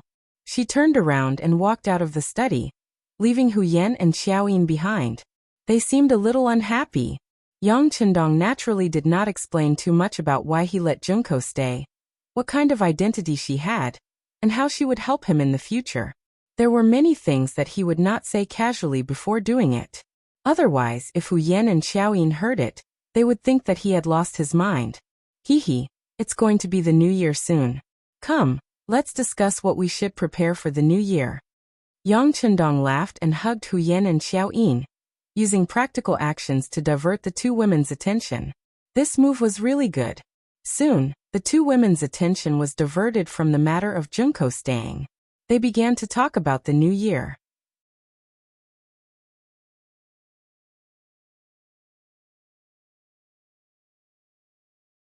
Chapter 244. It was 1450 AD. The spring festival bell rang, and the new year arrived. The Yang family manor was more than twice as lively as last year. The four madams gathered around Yang Chendong and smiled happily. The servants, guards, and guards of the Yang family all received recognition from the sixth young master's performance, making them overjoyed. The servants of the manor Immortal Abode, Heavens Beyond Yang Bao, and the staff of the Yang family bank all received a big red packet, at least 5 taels of silver. There was no cap on the red packet, making everyone smile. There was a saying, "If you have money, you can celebrate the new year every day." Everyone received benefits. Naturally, everyone was amazed by the benefits of the sixth young master, and their hearts became firmer. The first day of the new year passed happily. On the second day of the new year, Yang Chendong sat in a luxurious carriage and began to visit the capital. For example, the brothers and sisters of the Yang family, the Hu family, and some ministers who were on good terms with Yang Chendong had to visit once. Although he was now the Duke of Loyalty and Courage, he was only 20 years old. During such a festive time like the New Year, of course he couldn't put on airs. As a junior, he visited people to build relationships and increase friendships. He was very busy, because there were too many people who needed to maintain relationships with him. Even the eunuchs like Jining in the palace also needed to send a congratulatory gift. This didn't mean that he was afraid of anyone. He just didn't want to give the other party an excuse to find trouble with him. And he was busy until the 7th day of the new year. This was also the day of the opening of the Yang Family Academy. Before the new year, He Wenyuan and the others who came to find trouble with him were so embarrassed that they couldn't show their faces. In particular, the poem, The History of Lion-Eating Shi, was even more amazing. What was worth mentioning was that Yang Chendong actually took the initiative to go to the He residence to find He Wenyuan during the New Year's visit. He gave He Wenyuan the draft of The History of Lion-Eating Shi that he wrote himself. That day he had said that if He Wenyuan did not lower his head and admit his mistake, the manuscript of The History of Lion-Eating Shi would not be published. But in reality, Yang Chendong didn't do that. With the idea that it was better to squash enmity than keep it alive, he took the initiative to visit He Wenyuan, giving him enough face. This was what it meant to be a good person. Taking advantage of the New Year period, he abandoned his status as a duke and came as a junior. No matter what he did, no one would say anything. Yang Chendong's way of doing things naturally made He Wenyuan endlessly grateful. Now that there was a way out, how could he not take it? Not to mention, he had been troubled by this matter these days.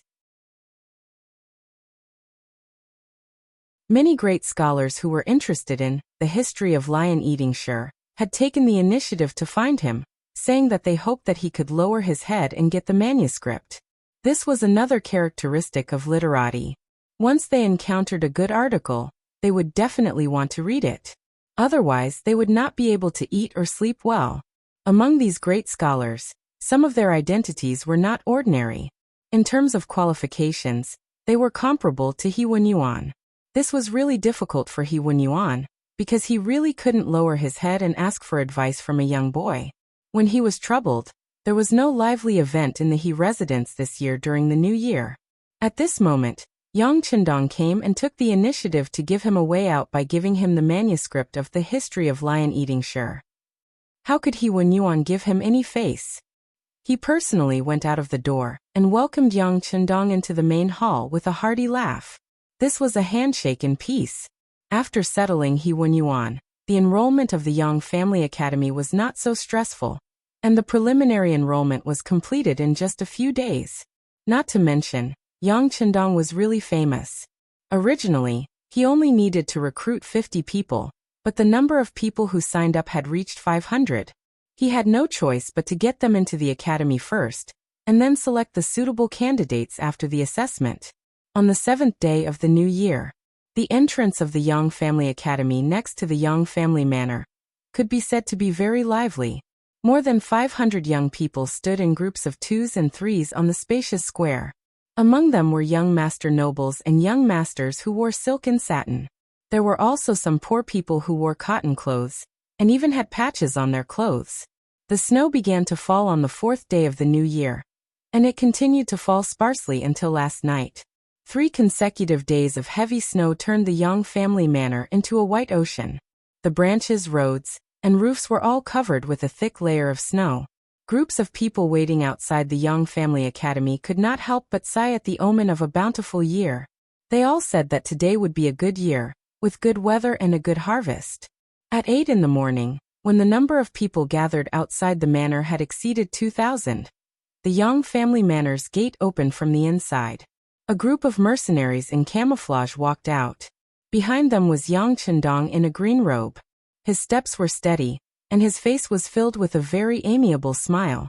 Under the protection of Tiger's Mane on the left, and Beta Persei on the right, he came forward.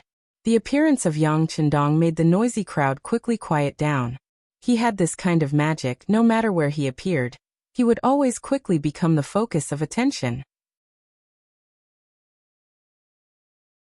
At this point, although the contact time was not long, Junko, who was behind Yang Chendong in the crowd, seemed to be used to it. In about half a cup of tea's time, Yang Chendong and his group arrived at the gate of the Yang Family Academy, which made the atmosphere even quieter.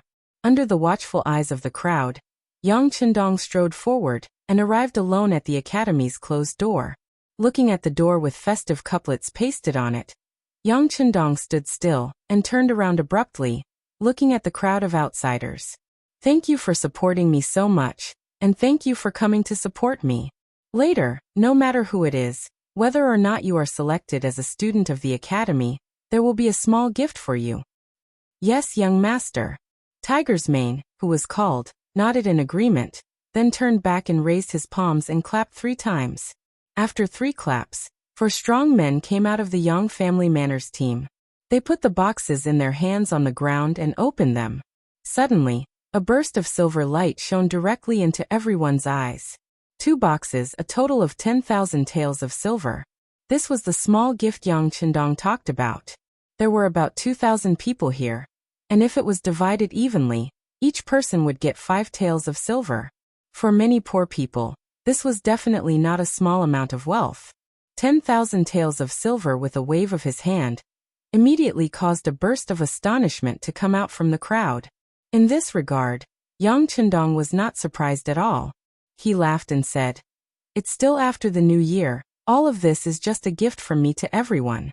Of course, you can choose not to accept it, but I will never take back what I have given out. If someone doesn't want it, then the others can just divide it." "Duke is righteous." Someone in the crowd took the lead and shouted with a sharp voice. Suddenly, this voice attracted countless people to follow and flatter. "Ha ha." With a forthright laugh, Yang Chendong waved his hand, and 10,000 taels of silver were poured out from the wooden box and poured on the ground, piling up a small silver mountain. Each silver was 5 taels of silver, and there were 2,000 taels of silver. It was quite a large scale. With such a gift in hand, the atmosphere at the scene immediately became much more lively. Even Junko, who was in the crowd, couldn't help but blink when she saw this scene. Obviously, her heart was throbbing at this moment.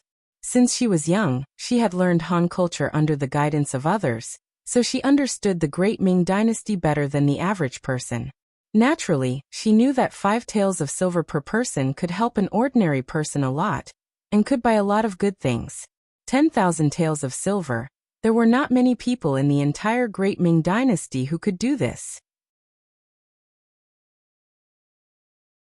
For the officials, there were even fewer people who dared to take out such a thing in public. Yang Chendong was one of the exceptions, but anyone who knew him didn't know how much his ability to make money was, and this thing was just a drizzle. He Wen Yuan and the others in the crowd were also shocked by the scene of Yang Chendong's attack. It was just that, after all, they were officials of the imperial court. As long as they wanted to use the power in their hands, they never lacked money. Not to mention that he only had 5 taels of silver in his hands, so they wouldn't be moved by him. On the contrary, they were more interested in Yang Qindong's literary talent and knowledge. After being shocked by the history of lion-eating Shi, that day, they had been thinking about whether there was any good work that could be written by Yang Qindong, so that they could learn and experience it. With such a thought, He Wenyuan stepped out of the crowd, wearing a thick and warm cotton robe, slowly raised his hands, cupped his fist and said, Duke Zhongdan, today is a festive day. I don't know if there is any good work for us to admire and learn from? He Wenyuan asked for a poem? He didn't come to undermine him, but to repay him. Yang Qindong took the initiative to come to give him a New Year's greeting and the manuscript of History of Lion-Eating Shi. So he finally had a way out and didn't have to be forced by other people. Because of this, it was necessary to come this time to support the opening of the academy, and asking for a poem was the most common way for scholars to communicate with each other. Just by using the words admire and learn, he had already raised Yang Qindong's position very high. I don't dare, I don't dare. Yang Qindong was gratified by He Wenyuan's reciprocation, but his mouth was very polite and his face was extremely humble. The so-called good poem needs the accumulation of inspiration and knowledge. How can I compare with Sir He in this aspect? I'm ashamed, I'm ashamed. Ah, Duke Zhongdan, why are you so polite? I know that with your talent, it is not a problem to write a poem. Besides, today is a good day for the opening of the Yang Academy. As the first teacher, writing a poem is something that should be done. He Wenyuan laughed and his tone was full of relaxation. He was also telling Yang Qindong that on such a good day, how could there only be money and not good poems? Wasn't this a disrespect to scholars?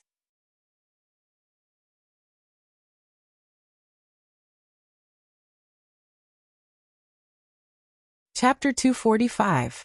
Of course, on the other hand, it could also be said that He Wenyuan was creating more opportunities for Yang Qindong to become famous. This time, in order to open the academy, Yang Qindong had spent a lot of money to invite some great scholars. Although they were rejected everywhere, there were still people who agreed to come to the Yang family's academy to be teachers for money and a better life. However, there would always be differences between teachers. For example, Yang Qindong himself considered himself to be the chief teacher. Even if he was the chief teacher, how could he not perform at all in such a situation? That's right, that's right. Many others chimed in at this moment. Some of them might be looking for a lively scene, while others wanted to see Yang Qindong make a fool of himself.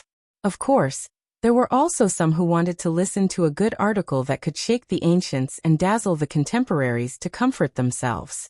With so many people chiming in just a short while the 2,000 people in the crowd spoke out in unison, all of them requesting Yang Qindong, the chief teacher cum dean, to come up with a new poem to boost their prestige. With so many people having such a request, Yang Qindong knew that he had to come up with something. In fact, he really wanted to show off his skills. Because he had refuted He Wenyuan and the others before, he had made a name that he was not to be trifled with. But in fact, among the scholars, there were still many who looked down on him. They always thought that a young boy would not have much real talent and strength. The so-called academy was just a way to gain fame. In response to these discussions, the Security Bureau reported many people, but Yang Qindong did not intend to make a fuss about it. This was not because he was broad-minded, but because he knew that the most difficult thing for a person to change was their attitude and perception. Even if he took action to deal with one or two people, it would not have any effect on the overall situation. Since that was the case, it was better to just let it be and let time and facts make the final decision. However, in the process, Yang Qindong would continue to work hard to change the mentality of the people of the Great Ming Dynasty, the way they looked at things and the way they did things. The premise to accomplish all this was to ensure that he himself was the strongest. Good poetry was also a kind of weapon. It was a sharp weapon that was specifically targeted at scholars. It made them feel ashamed of their inferiority and slowly gained their recognition. Now that the Yang Qindong Academy was about to open for business, He Wenyuan and the others had the same idea. Yang Qindong decided to satisfy them. In his mind, he began to flip through the famous poems that he had read in his previous life. When he saw the pure white snow around him, he nodded lightly and had a thought. Speaking of the grandeur of a poem that was about snow, It had to be the great man's, spring in Qin garden a snow. Yang Chendong's heart was filled with gratitude for the legacy left to him by the great man of his generation. He gently lifted his green robe, looked up at the sky, and concentrated his qi in his dantian. He then said with a powerful voice, "Yang family village snow." The scenery of the northern kingdom was magnificent. Thousands of miles were covered in ice, and tens of thousands of miles of snow fluttered about. Looking inside and outside the Great Wall, there was only the boundless expanse of the great river. The mountain dances like a silver snake, the plains like a wax elephant, wanting to compete with the Heaven Duke. Su Qing was dressed in red and white, looking exceptionally enchanting. There were so many beauties in the country, attracting countless heroes to bow down to them. Emperor Shiqin, Han Wu, was slightly inferior in literary talent. Tang sect Songzhu was slightly inferior in style. Genghis Khan, the heavenly son of a generation, only knew how to shoot a big eagle with a bow. The past is the past. Counting the heroes, it depends on the present. The clear voice was still resounding between heaven and earth, but at this moment, the noisy crowd had already become silent. Everyone was silent at this moment. Anyone who knew a little about poetry could feel the grandeur of the poem, Young Family Village, Snow, and the courage of the ambition. Even those who didn't know about poetry were shocked by the powerful momentum of Yang Chendong's recitation. They didn't dare to make a sound. Junko was also in the crowd. With her understanding of Chinese, she could naturally understand the poem, Young Family Village Snow. Because she understood it, she was very surprised. She couldn't imagine that such a sentimental and majestic poem would come from the mouth of Yang Chendong, who was only 20 years old. In the front row of the crowd, He Wenyuan and other great scholars' representatives were trembling with excitement at this moment. They knew more about poetry than others. Because of this, they could understand the role and meaning of this poem in the first place.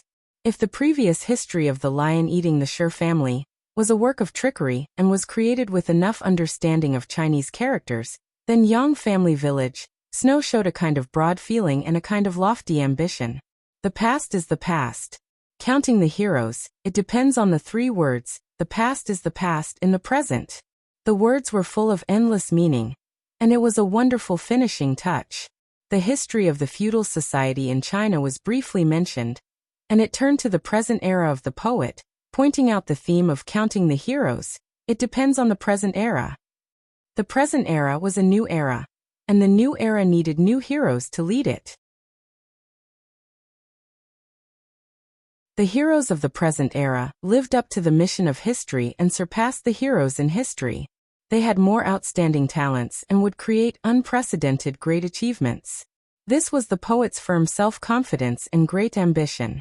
This conclusion, which shocked the ages, made a declaration that surpassed history and expressed the ambition to change the world. At that moment he thought for thousands of years. At that moment he saw the future. At that moment, he was full of lofty sentiments.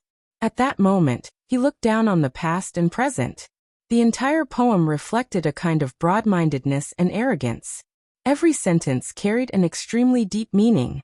Once one carefully pondered over it, every word was like a jewel, and every sentence was full of fine sentences. At this moment, He Wenyuan was completely convinced. The poem, Young Family Village Snow, had completely conquered him. Convinced, he was the first to applaud. Good. Good poem, good mood, good mind. Loyal and courageous, your talent is admirable. He even said the word admirable. It could be seen that at this time, He Wenyuan was really impressed by Yang Chendong's talent. With him as an example, the other literati also nodded their heads and congratulated Yang Chendong with their fists clasped in front of him. With the literati taking the lead, the others naturally followed to congratulate. Yang Chendong smiled and cupped his fists to everyone. He knew that the two consecutive styles were very successful. Next, he would see the real academy. He turned around and suddenly stretched out his hands. His fists turned into palms and pushed the door of the Yang Family Academy behind him. With this sudden force, the originally heavy door opened from the outside. With a creaking sound, the two iron blocks on the left and right of the Yang Family Academy's door appeared in front of everyone. It was not correct to say that it was two iron blocks. Although it was iron, It had a round iron body and a long iron handle. It was like a machine in front of everyone. At this moment, behind Yang Qindong, He Wenyuan and the others also walked over. They also noticed the two big iron blocks with a cement base. Out of curiosity, everyone stopped and looked at the rare thing in front of them. They were speechless for a while. Yang Qindong had brought too many rare things to everyone. At this point, they were no longer as shocked as they were at the beginning. Therefore, at this moment, everyone's eyes fell on the Duke of Loyalty, wanting to see how he would explain this thing. Someone bring me the basin. Yang Qindong, who was chuckling, strode forward and came to the side of the iron block. He reached out and grabbed the iron handle. Then his arm slowly pressed down. Fall, rise, fall. The rhythm was even and slow. When Tiger's Mane took out a basin and placed it on one end of the iron block, clean water came out from it and fell into the basin like the Milky Way. Ah, it's working. The people closest to it saw it the most clearly. When they saw the water flowing out, they couldn't help but take a step back and then let out a scream. There was no need to shout. Everyone noticed that there was a lot of clear water flowing out. For a moment, everyone was surprised. They were obviously very curious about the iron thing that could work after a few moves. Some of the people in the crowd who had done farm work even widened their eyes. They suddenly thought that if they had this kind of thing in the land they planted, wouldn't they not be afraid of drought? Yes, this is a water pressure well, a tool to draw water from the ground. The water pressure well is a tool to draw underground water to the ground. It is made of cast iron, and the bottom is a cement-like block. The head of the well is the water outlet. The back of the well is thick and thin. The tail is a pressure handle connected to the heart of the well. It is about 20 to 30 centimeters long. It is often used, making it brighter. The heart of the well is a water guide skin. It is the force of this water guide skin, and the heart of the well, that draws the underground water up. The principle is not complicated. It's just that because of the backwardness of science and technology, no one has studied physics.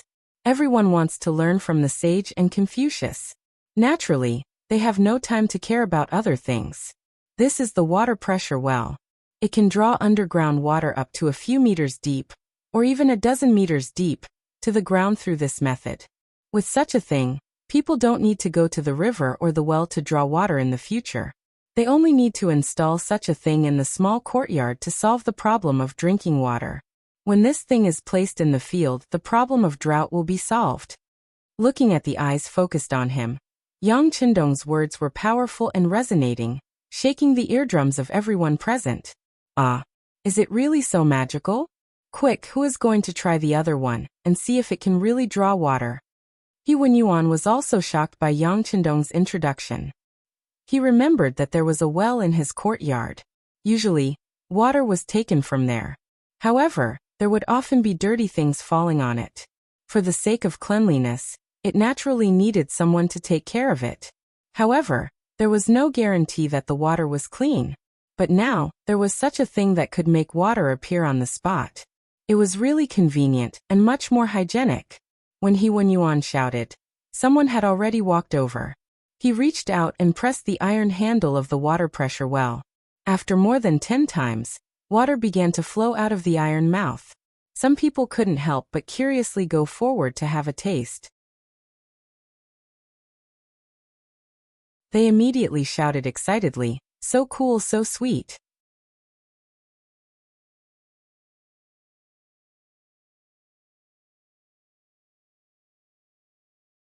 Chapter 246. Quick, let's go and have a taste. Hearing this, the crowd immediately became restless. Then one by one, they crowded forward, wanting to try this new thing. Even Yang Qindong was pushed to the side because there were too many people rushing up. The attraction of the two pressurized water wells was beyond Yang Qindong's expectations. After all, water was an indispensable part of the human body, so it was easier to arouse people's concern. After a full hour, the crowd's interest in the pressurized water wells was not as great. In the courtyard of the Yang Family Academy, 10 tables had already been set up. Because there were too many people, this was for the preliminary examination. The 500 people would be reduced to at least 4/5, which meant that only 100 people would be left. Even if it was 100 people, perhaps only half of them would be left. The 1-to-5 ratio in the preliminary examination made many people eager to try, thinking about how to enter the academy. One had to know that once one entered this place, not only would no one collect tuition fees, on the contrary, they would also take care of your 3 meals a day. For some poor people, they could learn knowledge without spending any money. It was a good thing that they could not ask for. The so-called preliminary examination was actually just filling in a form. For those who were illiterate, there would be someone who would explain it to them. In the end, they just had to act according to what they thought. The whole process of filling in the form was not complicated. In just 2 hours, the work of more than 500 people was completed. Next was the tour of the Yang Family Academy. The spacious and bright classroom, the new tables and chairs, as well as the erasable blackboard and chalk, once again became the focus of everyone's eyes. The tour lasted all the way until noon. Only then did people leave in 2s and 3s. Yang Chendong had already said that the results would be announced in 2 days. Who could enter the Yang Family Academy to study would be announced at that time. More than 2,000 people left with a satisfied expression. For many people, there was no need for this trip today. After hearing such a majestic poem and seeing many new things, it was enough for them to brag and show off to others. Yuan Yuan also left. Before he left, he even politely told Yang Chendong that if there was a shortage of teachers in the academy and he happened to be off duty, he would be willing to help for free. With regards to Yuan Yuan's initiative to express goodwill, Yang Chendong naturally smiled and agreed. However, only he knew in his heart that what he was teaching was not the flashy 4 books and 5 classics. He was teaching the way of survival. This was also a preparation for accumulating talents in the future. After everyone left, the area outside the Yang Manor became quiet again. However, Yang Chendong had no intention of resting at all. In his hands, he was holding the information added by the applicants and was checking them one by one. The Security Bureau was already on standby and fully cooperating. Once there was a talent that the young master had his eyes on, they would investigate him as quickly as possible and then verify the authenticity of his identity. Although Yang Chendong, who had made a great contribution, had taken the initiative to leave the court, he knew that his contribution was too great. So great that even the emperor had to be wary of him. Now that he had made such a big move, it was impossible for the academy not to be on guard. In fact, the Security Bureau had already found 3 secret agents of the embroidered uniform guard from the applicants.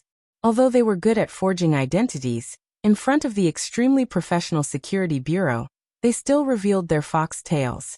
Not only were there secret agents of the embroidered uniform guard in the capital, but also spies sent by Zhu Qizhen of the Ying sect, and there were as many as 8 of them. In addition, there were 2 spies sent by Wala Yeshen. Looking at the applicants screened by the Security Bureau, Yang Chendong shook his head and smiled. They really think highly of me. It seems that the young master can't keep a low profile even if he wants to. Of course, in addition to these spies, there were indeed people with good conditions among the applicants. For example, the 4 forms on the table. The first was Wang Si, the grandson of the Minister of Personnel, Wang Ji. He had previously been an editor of the Hanlin Academy and was a 7th-rank official. He was also one of Yang Chendong's friends from a long time ago. Later, when Zhu Qiyu had taken over, Jining had once sent people to blackmail Wang Ji. Because she had received very little, she was dissatisfied and removed Wang Si from his position. Although he was later reinstated, this young master no longer cared about official matters and became a frequent guest of the immortal abode. This person had also applied for the Yang Clan Academy. When he saw his name on the table, Yang Chendong pulled him out. After some deep thought, he decided to take him as a student. Yang Chendong had his own considerations for this. His attitude toward the Great Ming Dynasty was to boil the frog in warm water. In order to achieve this, the prerequisite was that there was enough warm water. He viewed Wang Si as a part of the warm water, and he would be able to influence the young master and young lords. It was even possible that Wang Ji's attitude toward the Great Ming Dynasty would change.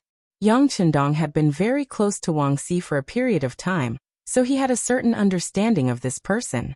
He was very smart and did not have the bad habits of a hedonistic young master. In addition, he was not very old. As long as he was willing to learn, he would be able to achieve great things. The second person he chose was called Feng Ku, a dispirited scholar. When he was young, because he was smart, he had become an elementary scholar early on, allowing him to see the hope of changing his family. He had immersed himself in books, unable to extricate himself. However, people like this often did not excel in anything other than studying. Feng Ku was an example of this. His learning speed was indeed very fast, but he was lacking in contact with others, so he did not have many connections with other scholars. When he was taking the high scholar examination, he was tricked by another elementary scholar. He had stuffed an unimportant note into the bottom of his shoe and brought it into the examination room. Originally, this was just a joke to tease him. However, he did not expect the result to be so dramatic. Feng Ku became an elementary scholar, but the elementary scholar who put the note failed. Out of revenge and jealousy, this person reported this matter to the imperial court. However, because things had changed, there was no way to investigate. However, because of this matter, Feng Ku was not given a position by the imperial court. He only received the status of a high scholar. In addition, his parents had passed away early and he was not good at business. In the end, the fields in his family were sold to buy books. Now, even eating became a problem. This kind of bookworm, no matter where he went, he wouldn't be liked by anyone. However, Yang Qindong knew that this kind of person was more suitable for professional work. For example, the scientists in the future. It was because they had no desires and only had knowledge and science in their eyes that they were able to create many inventions. Accepting this person was to train Feng Ku as a seedling to be a scientist. The third person was called Chang Qianhao. He was from Jiangnan, and was the son of the Chang family. Chang Qianhao's family background was very good, and his family background wasn't bad either. His appearance was distinguished and elegant, and the way he conducted himself was very smooth and sly.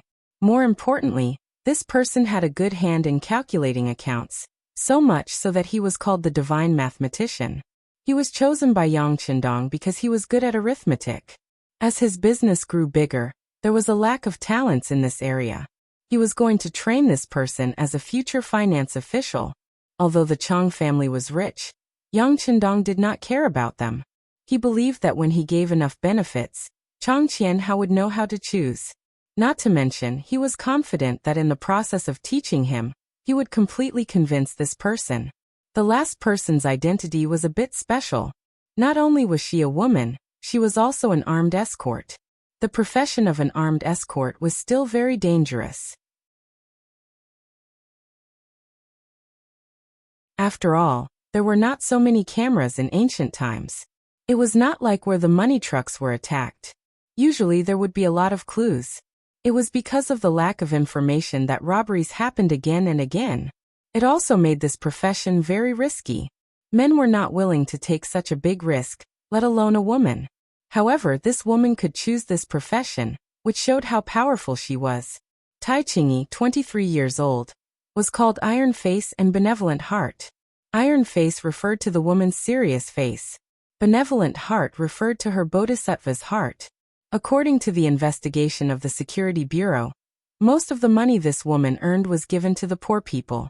This time, the reason why she wanted to come to the Yang Academy to study was that she lost her hand in the process of delivering an escort. As an armed escort, some people could work for a lifetime, but some people could only do it once.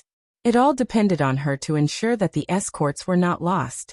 Unfortunately, although Tai Qingyi was good at fighting, the number of robbers she encountered was 3 times more than her.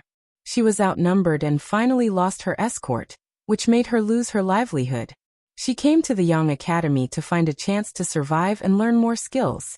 Of course, this had a lot to do with Yang Qindong's reputation outside. Otherwise, it would be difficult for an ordinary scholar to catch the attention of this extraordinary woman. Oh, right, when we were delivering the money in the morning, this woman was the one who shouted for the Duke to be righteous. Ha. Yang Qindong suddenly thought of something and said. Then he laughed heartily and stored this woman's information. Over the next 2 days, the 100 selected students were divided into groups. Some of them still needed to be observed, but some of them had been predetermined due to their various skills and specialties. It was just that they were unaware of it. Currently, the people outside were still waiting for the results in 2 days. The Wang residence in the capital. As the Minister of Personnel for many years, Wang Ji's influence was not only shown by his position, but also his hidden influence that people did not dare to underestimate. There was a saying in the Ministry of Personnel that the officials were a level higher than the officials, and the recommendation authority was in their hands. This caused some people to think of ways to curry favor with this master. As time passed, the saying that Wang Ji's disciples were all over the world was no longer an adjective, but a fact.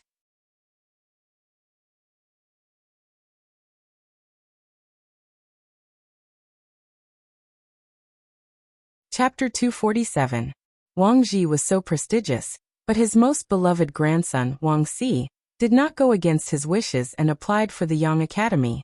After learning the truth, the minister flew into a rage in his study and called Wang Si and his son over to give them a good scolding. When it came to his grandson, Wang Ji cared about him more than just love. He hoped that the power of the Wang family could continue, at least not fall, so he always paid attention to the teaching and training of his descendants. All along, Wang Si's performance was reassuring. At such a young age, he was already an editor of the Hanlin Academy and a 7th-rank official. If he was sent out of the capital, he would at least be a county magistrate. But who would have thought that after being suspended from his duties, he no longer had any desire to improve himself when he was reinstated? Not only did he eat and drink every day, he even applied for the Yang Family Academy behind Wang Ji's back. How could Wang Ji not be angry? In the study, Wang Ji knelt on the ground after being reprimanded, but his face was full of dissatisfaction. "Grandfather, didn't you say that the Duke of Loyalty and Courage has a promising future and is very talented? You also said that I should learn from him when I have time. Now that I have applied for the Yang Academy and will become his student, why are you not happy? I am now 27 years old, but I don't feel ashamed because my teacher is younger than me. You don't think that I have disgraced the Wang family because of this, do you?" "Shut up." Hearing his grandson's bluntness, Wang Ji was so angry that his beard curled up. "What do you know? The Duke of Loyalty and Courage is indeed very talented and capable. I don't object to you befriending him and learning from him. But it is completely different to acknowledge him as your teacher. You have also heard of the saying that a teacher for a day is a father for life. This is equivalent to tying you and him together. If one day, when the emperor wants to deal with him, won't you be implicated?" "Implicated? Grandfather, are you saying that the emperor wants to deal with the Duke of Loyalty and Courage?" Wang Si keenly sensed something and asked carefully. "Not now. But can't you see that the Duke of Loyalty and Courage's contributions are too great? So great that his contributions are enough to shake the emperor? Let me ask, which emperor in the world would allow someone with greater contributions than himself to exist?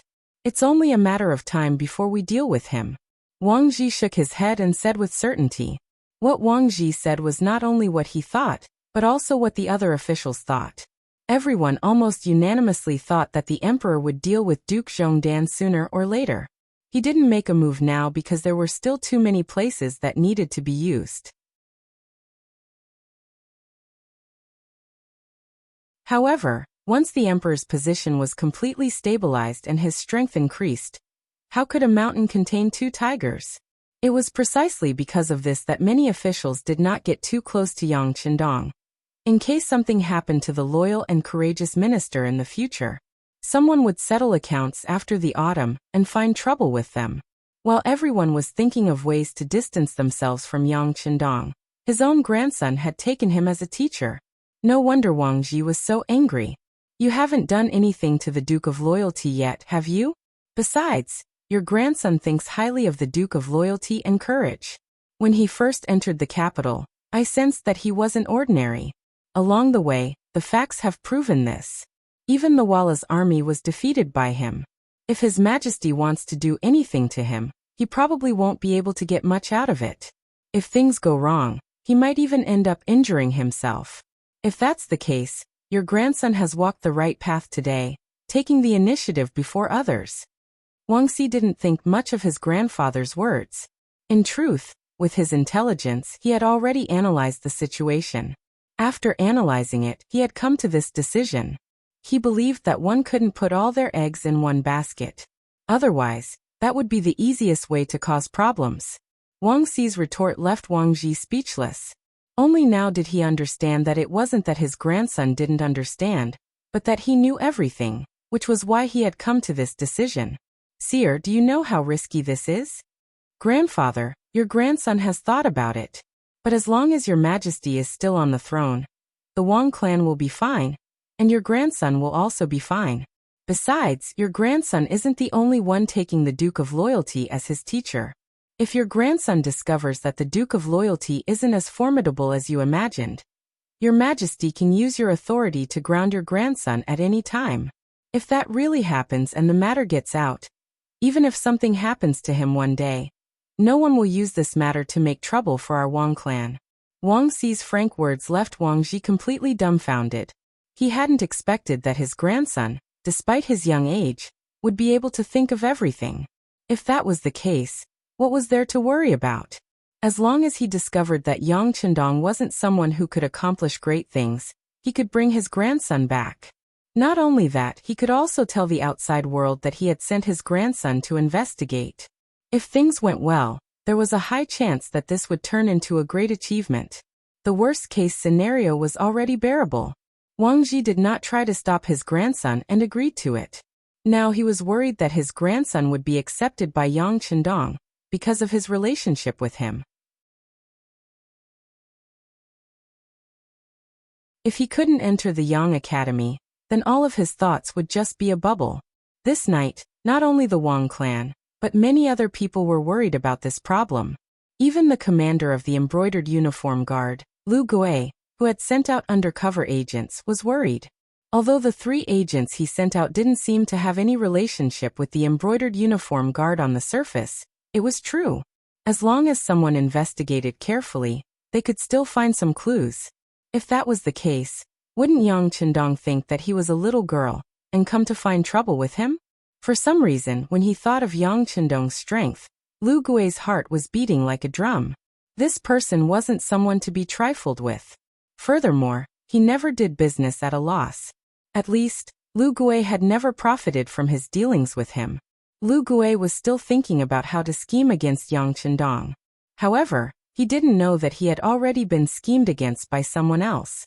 In the prison of the embroidered uniform guard, the former Qianhu of the embroidered uniform guard, Tang Tong, was sitting on a bamboo mat with a depressed expression. Although it was called a bamboo mat, it was already in tatters. There was only a thin layer of it left. At this moment it was freezing outside, and the imperial prison was also very cold. However, even in such an environment, Tang Tong didn't dare to raise any objections.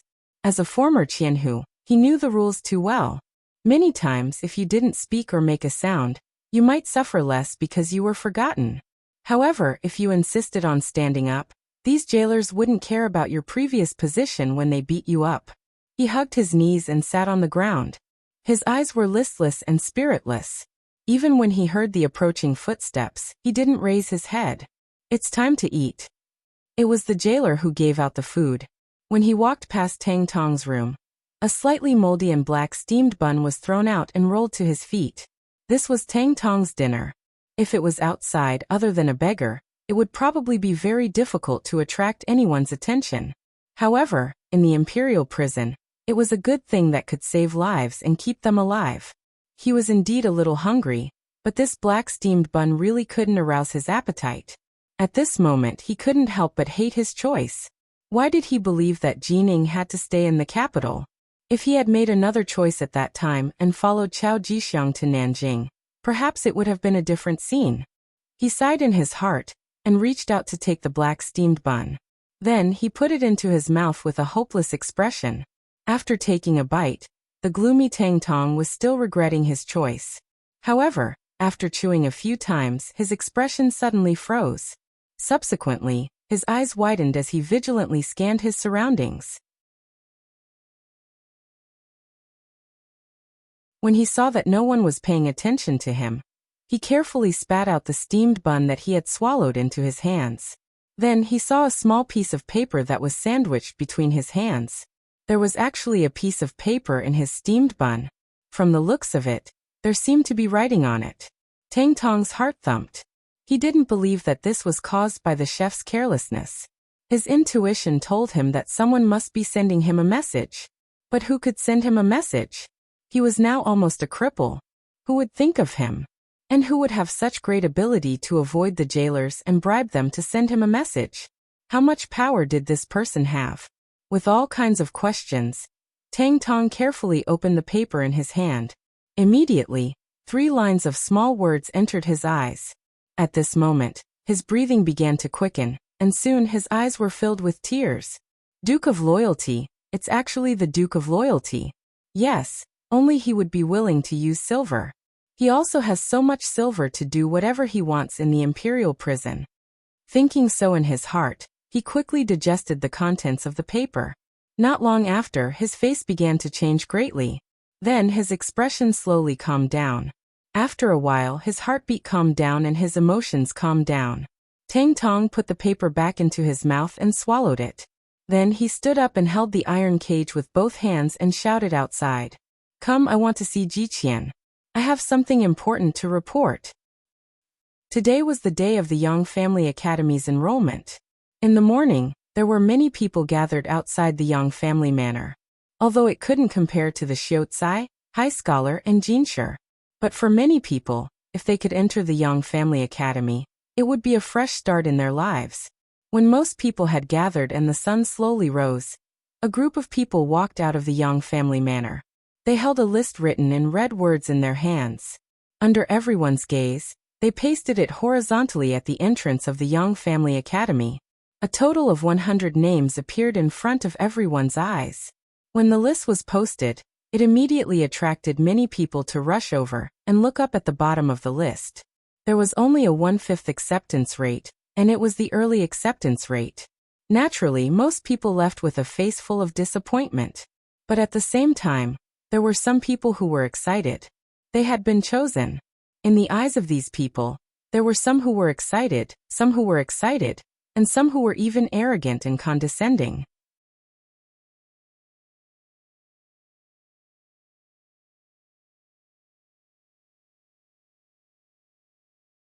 Chapter 248. Yongding Gate of the Capital. This gate was one of the closest outer gates of the capital to the Yang village. At this moment, 2 women were surrounded by several burly men. From the looks of it, they were completely surrounded, which attracted many commoners entering and leaving the city to watch. Big Sister E, it's my fault. I'll stay here. You should leave first. Don't ruin things.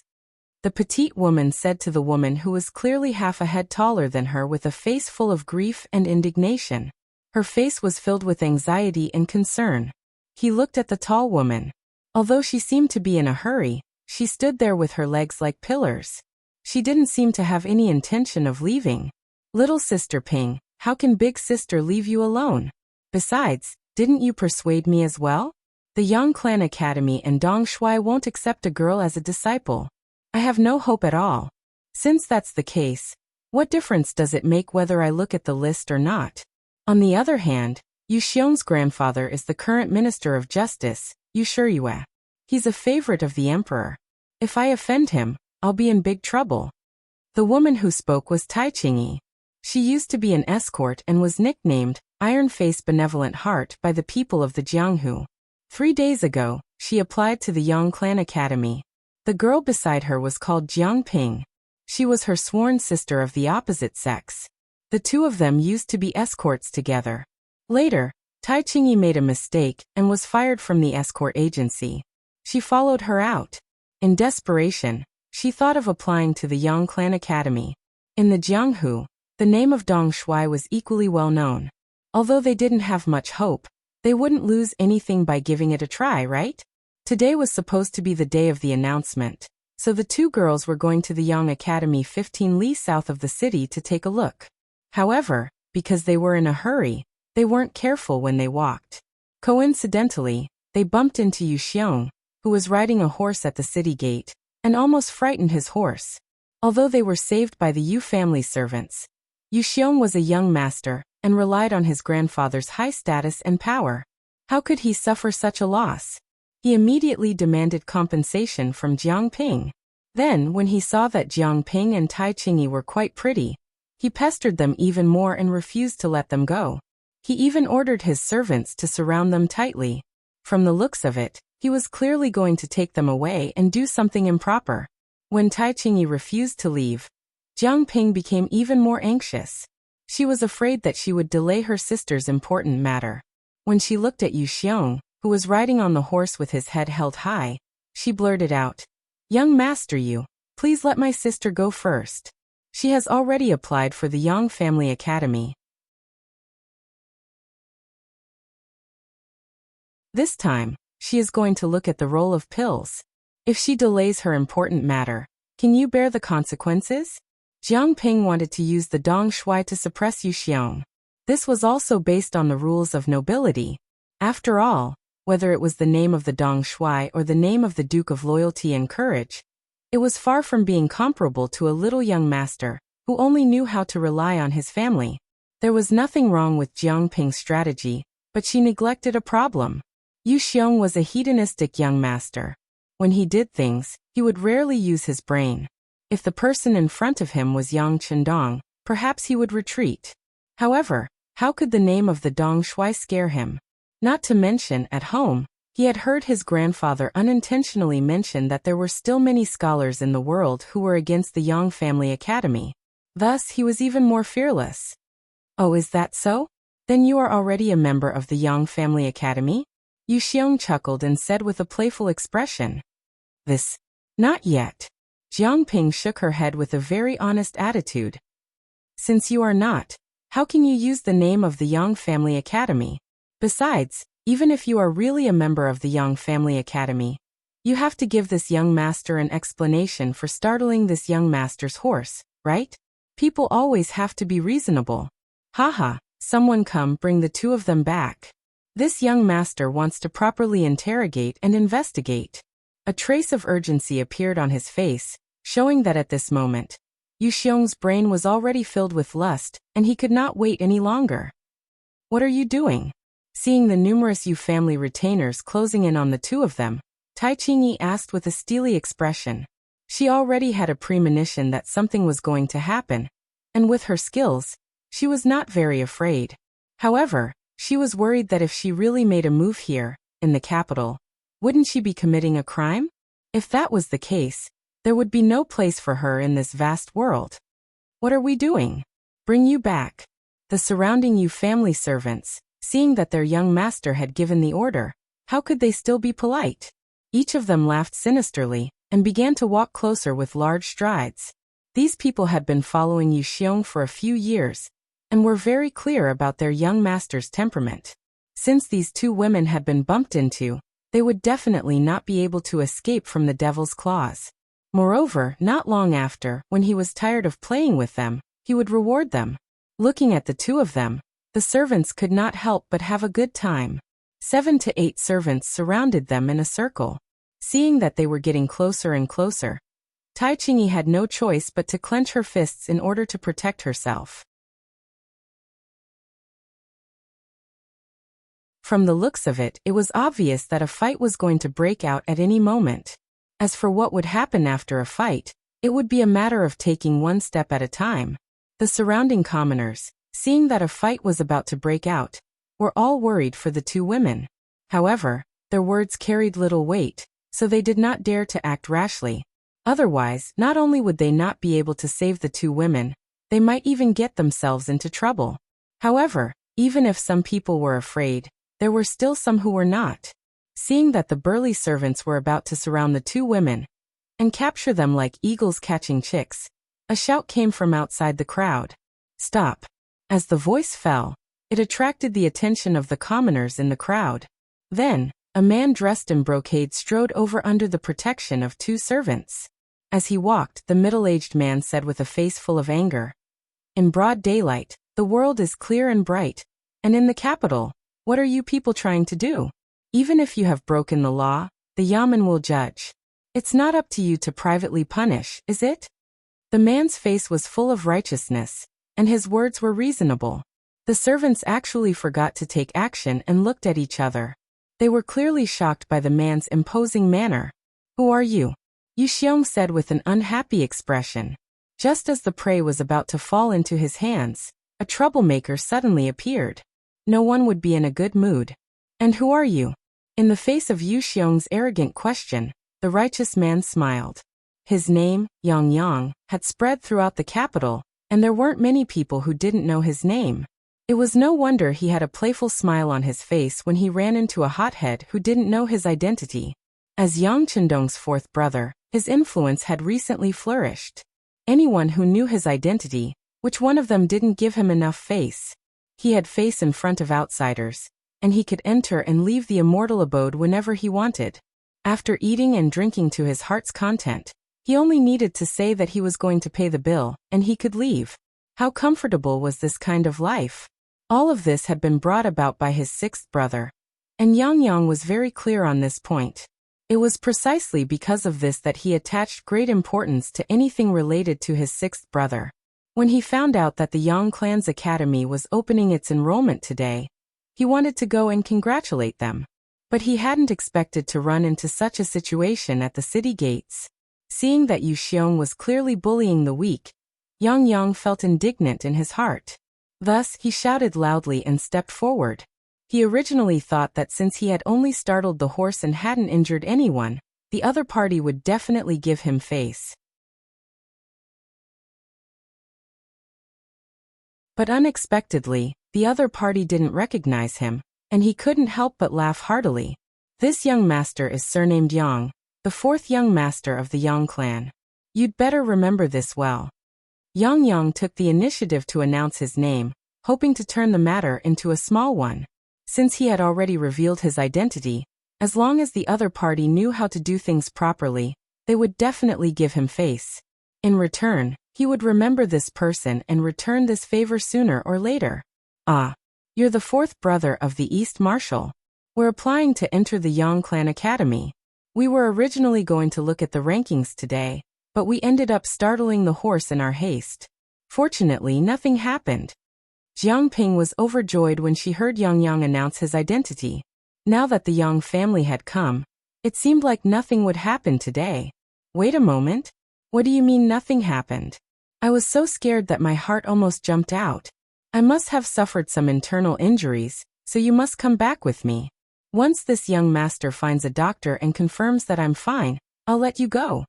Just when Jiang Ping thought that there was nothing to worry about, Yu Xiong suddenly spoke and used his injury as an excuse to bring Jiang Ping and Tai Qingyi back to the residence. From the beginning to the end, Yu Xiong was talking to Jiang Ping and didn't even look at Yang Yang, as if he was invisible. But in fact, he had his own little plans and ideas. Yang Yang, the fourth young master of the Yang clan, Yang Chendong's fourth elder brother. It was said that they had a good relationship. How could Yu Xiong not have heard of this? But because of the difference in age, the two didn't have much interaction and didn't know each other. Originally, everyone minded their own business. Yang Chendong was powerful and had done a lot of big things in a short period of time. He was seen as a rising star.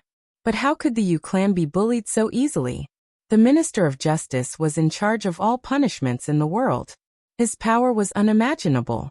Even if it was Yang Chendong, if he offended the Yu clan, it would be very difficult for him, and he would have to be careful. Of course, there was no need to make enemies. Yu Xiong was clear about this. Thinking himself clever, he didn't even look at Yang Yang. Instead, he stared at Jiang Ping and spoke.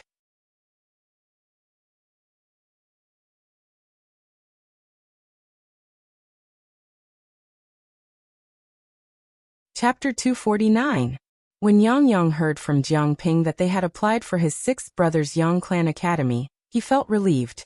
Since this matter concerned his sixth brother, he had to get involved. However, when he raised his head and saw that Yu Xiong didn't even look at him, he immediately became angry. "Brat, this young master is talking to you. Did you hear me? This young master is Yu Xiong. I'm sure fourth young master has heard of me. Today's matter has nothing to do with you, so it's best if you don't interfere. Men, arrest these two women who tried to harm this young master, and bring them back for interrogation. Yu Xiong originally didn't want to talk to Yang Yang in order not to cause a conflict between the two clans.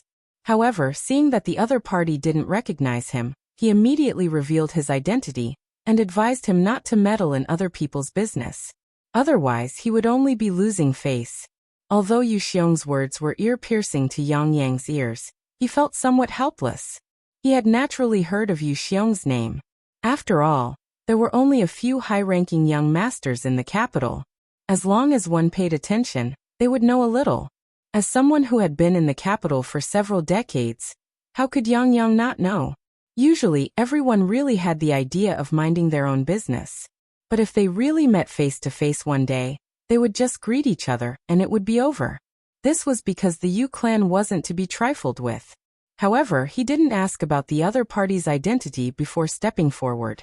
Now that he knew the other party's identity, if this matter were to spread, wouldn't people think that he was a person who bullied the weak and feared the strong? More importantly, this matter involved the students of the Yang Clan Academy. Although he didn't know if they were accepted, it was related to his sixth brother. If he shrank back now, it wouldn't be easy for him to deal with his sixth brother. The Yu clan wasn't to be trifled with, but he couldn't ignore this matter either. Thus, Yang Yang was caught in a dilemma. More importantly, if he were to make a move now, he would be at a disadvantage since he only had 2 servants with him. If he were to be beaten up, even if he managed to regain his face later, it would still be a humiliating matter. Yang Yang was caught in a dilemma and didn't know whether to advance or retreat. For a moment, he didn't say anything. When Yu Xiong saw this, he was naturally overjoyed. Thinking that the other party was afraid of his identity, he became even bolder and shouted at his servants. "What are you waiting for? What are you waiting for?"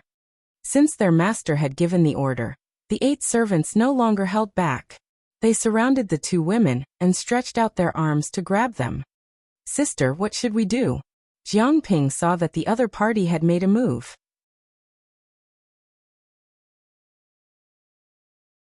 If she didn't retaliate, then her power would be tied up tightly. Then she really didn't know what her fate would be. "Let's do it. Let's fight first and talk later." A look of determination flashed across Tai Qingyi's face. She naturally knew what the consequences would be if she fought back. However, he had no other choice at this time. He couldn't just let the other party take action and allow himself to be captured. After Tai Qingyi finished speaking, she took half a step back and dodged a big hand in front of her. Then she punched the man's elbow. The strong and precise force made the servant cry out in pain and retreat. He is actually a martial artist. When the others saw Tai Qingyi's counterattack, they couldn't help but applaud. The commoners, who originally thought that things were not going well, were already prepared to complain about the 2 women's miserable fate. However, they didn't expect that the 2 women's skills were good, and their counterattack was so sharp. This counterattack also fell into Yang Yang's eyes. His originally gloomy expression became much livelier in an instant. Good job. As long as the 2 of you can rush out, I will wait for you in front and go with you to the Yang family manor to clarify things." Yang Yang only brought 2 servants, afraid that they would be a burden to Tai Qingyi. After saying this, he turned and walked towards the city gate of Yongding City. Originally, they didn't know what the result would be after fighting, but Yang Yang's words pointed them in the right direction. At this moment, the 2 women didn't hesitate and used both their hands and feet to dodge the Yu family's servants who came rushing over. Tai Qingyi's skills were good. Otherwise, she wouldn't have been chosen by Yang Chendong among the 500 people. It wasn't a problem to deal with 8 boorish men who relied on their status and background. With the help of her sister, Jiang Ping, after just a few dozen moves, the 8 Yu family's servants fell to the ground and wailed in pain. Yu Xiong was also frightened and retreated, hiding in the crowd. No one came to stop them. Tai Qingyi shouted to Jiang Ping, "Let's go quickly." The 2 of them quickly disappeared from the city gate. From the beginning to the end, the people from the warden's office of the 5 cities didn't appear. That was because they knew that Yu Xiong was about to do something bad. They were afraid that their appearance would delay his good deed. So of course, they would hide as far as possible. Unexpectedly, in the end, it helped Tai Qingyi and Jiang Ping. When Yu Xiong saw that his servants were beaten to the ground, he was afraid that the 2 women would take revenge on him. Naturally, He rode his horse and hid far away. After seeing the two women escape, he returned to his original arrogant appearance and shouted loudly, "Where are the soldiers? Is no one coming to deal with the beating?" Outside the city, Yang Yang had only just arrived when Tai Qingyi and Jiang Ping rushed over from afar. Looking at the two girls, he couldn't help but exclaim in admiration, "Good skills. Fourth brother is a person who loves talents. I'm sure that after knowing how powerful you are, he will accept you as a student of the academy. How about this? Follow me first." Yang Family Village. At the gate of the Yang Family Academy, some people were happy and some were sad. But no matter what kind of mood they had, the facts couldn't be changed. Many people left in disappointment, while some happily took things that could prove their identity and stepped into the academy. Last time, they only came to the outer courtyard of the academy. There, they were stunned by the two pressure wells that they had never seen before. But when they entered the inner courtyard of the academy, the spacious school building made of cement and the classrooms with expensive glass windows appeared in front of them. Especially the row of neatly arranged dormitories. It was said that they were specially prepared for students. There was even a canteen for eating, a laundry room for washing clothes, and some cold fitness equipment that they had never seen before.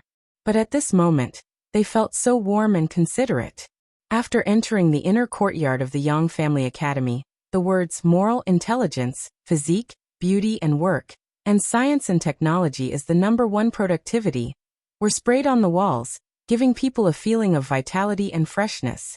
Everyone only knew a little about these phrases that they had never heard of before, but they could vaguely understand them. Everyone couldn't help but feel a sense of longing for the future. Inside the academy, there were already people in charge of receiving people. Any student who was accepted would receive a special room and a certain number of meal tickets. According to the staff, after coming here, they had to rely on themselves. No one was allowed to bring servants, and they had to rely on themselves for food, clothing, housing, and transportation. No one dared to go against this requirement. First, the number of young masters who could be accepted was limited. They were in the minority among the 100 people, and couldn't cause any trouble. Second, the rules were written very clearly. Every student had 100 points of conduct. Once all of their points were deducted, that would be the time they had to leave. The rules also wrote that no matter what the reason was, if one didn't follow the rules of the academy, at least 2 points would be deducted. If one was the leader and the situation was serious, they might be directly expelled. Since it was written in the rules, it was a hard rule that no one dared to go against. So even though they were somewhat unwilling, no one raised any objections.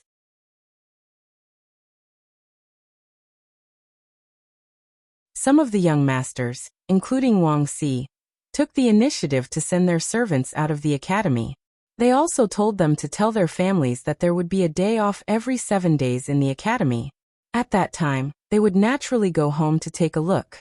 The people who were accepted received their plates one by one. Then, under the guidance of the staff, they first received their own bedding, meal tickets, and other daily necessities. Then they were led to their respective rooms. According to these people, before lunch, the academy's principal, who was also the loyalty guild, would speak to them. At that time, the real life of a student would begin. And before that, everyone could temporarily relax and properly rest in their rooms. Although they didn't know what the real life of a student was, seeing how determined the staff was, they felt the pressure and cherished the short time they could rest before the official start. In the principal's office, Yang Chendong was listening to Tiger's Main's work report. "Young master, after the announcement, there are 100 students who should have arrived. There are 98 who actually arrived. Please give us your instructions." "There are 2 who didn't arrive? Who are they?" Yang Chendong asked with a puzzled expression. This time the people who signed up were all willing. Since they had the opportunity, why didn't they appear? His intuition told him that something unexpected must have happened. Reporting to the 6th young master, they are Tai Qingyi and her sworn sister, Jiang Ping. Tiger's Mane scratched his head, also confused. If it were someone else, it would be fine. Perhaps they would be obstructed by their family or even friends and change their minds at the last minute. But these 2 people had been seriously investigated. After losing their job as escorts, they had nowhere else to go. How could they not report after being accepted? It's them? After hearing the answer, young Chendong's face showed a trace of seriousness. Obviously, he had also thought of what Tiger's Mane thought. But soon he shook his head and said, there is no reason for them to not appear after being accepted. If there is a possibility, then there is only one. They must have met with an accident. How about this? Arrange for the Security Bureau to investigate.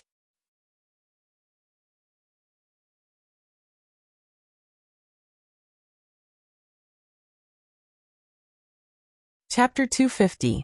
As soon as Yang Chendong finished speaking, Beta Persei's rough voice came from outside the door. Young Master Yang Si is here. He said he has something urgent to report. Let him in. After Yang Chendong nodded, the door was pushed open from the outside. Yang Si, wearing a pure cotton robe, walked in. Young Master, fourth master is here. He also brought 2 girls with him. Behind them are some soldiers from the warden's office. What's going on? Hu Meng saw that Yang Si's words were a little out of place, so as their leader he asked, what do you think? Shaking his head, Yang Si also had a puzzled look on his face. Obviously, he also did not understand what was going on. Yang Chendong, on the other hand, had already stood up and said, whether it's a blessing or a curse, we'll deal with it accordingly. How about this? Immediately gather all the students. This young master will use this matter to teach everyone a lesson. With Yang Chendong's instructions, soon a sharp whistle sounded. Soon, the 98 students who had entered the room hurriedly rushed out. They were familiarizing themselves with the rules of the academy, and one of them was to obey orders and follow instructions. One of the instructions was that everyone had to gather when the whistle sounded. No matter what you were doing, whether it was sleeping, eating, or urinating, you had to stop and gather. Otherwise, depending on the severity of the situation, you would be deducted more than 2 to 10 points. There was a total of 100 points, and no one wanted to be deducted just like that. Therefore, after hearing the whistle, whether it was the ordinary people or the young master, they all rushed out of the room at the first moment. The 98 people stood in a row according to their positions from the first to the last. Just as they were seated, Yang Chendong, wearing a green cotton robe, appeared in front of everyone under the protection of Tiger's Mane and Beta Persei. All right, since you're all here, follow me out to watch the fun. As a student of the Yang Academy, the first thing they had to have was courage. In the future, Yang Chendong would have many examples to prove their courage. With Yang Chendong as the leader and the other students as support, a group of more than 100 people walked out of the Yang Academy. When they arrived at the gate, they saw Yang Chendong, 2 servants, Tai Qingyi, and Jiang Ping confronting dozens of soldiers from the 5 cities warden's office. As soon as the group of more than 100 people walked out, they attracted the attention of these 2 groups. When he saw that the leader was the Duke of Loyalty, Yang Chendong, Yang Yang's originally tense face relaxed a lot. 6th brother, I'm here. 4th brother. Seeing Yang Yang waving his hand at him, Yang Chendong, who originally had a confident face, had a hint of warmth in his eyes.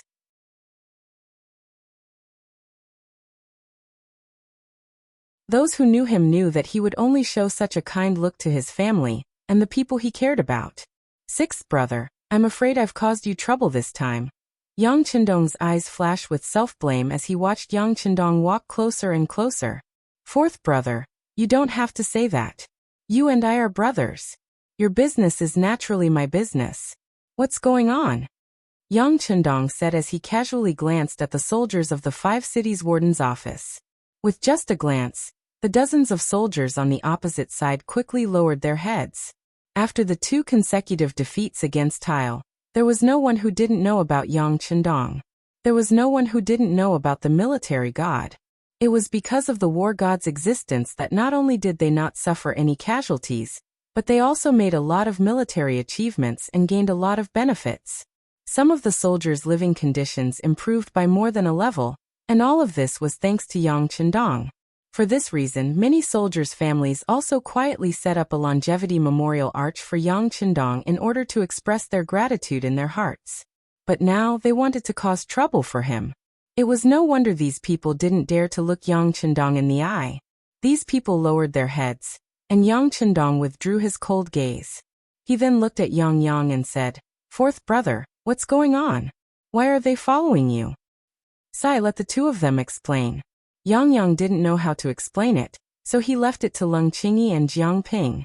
Yang Chendong had already noticed the two of them, but the difference in status was too great, so he didn't say anything. Now that his fourth brother pointed out the two of them, he used the momentum to look at them and said with an encouraging gaze, "Speak, what's going on?"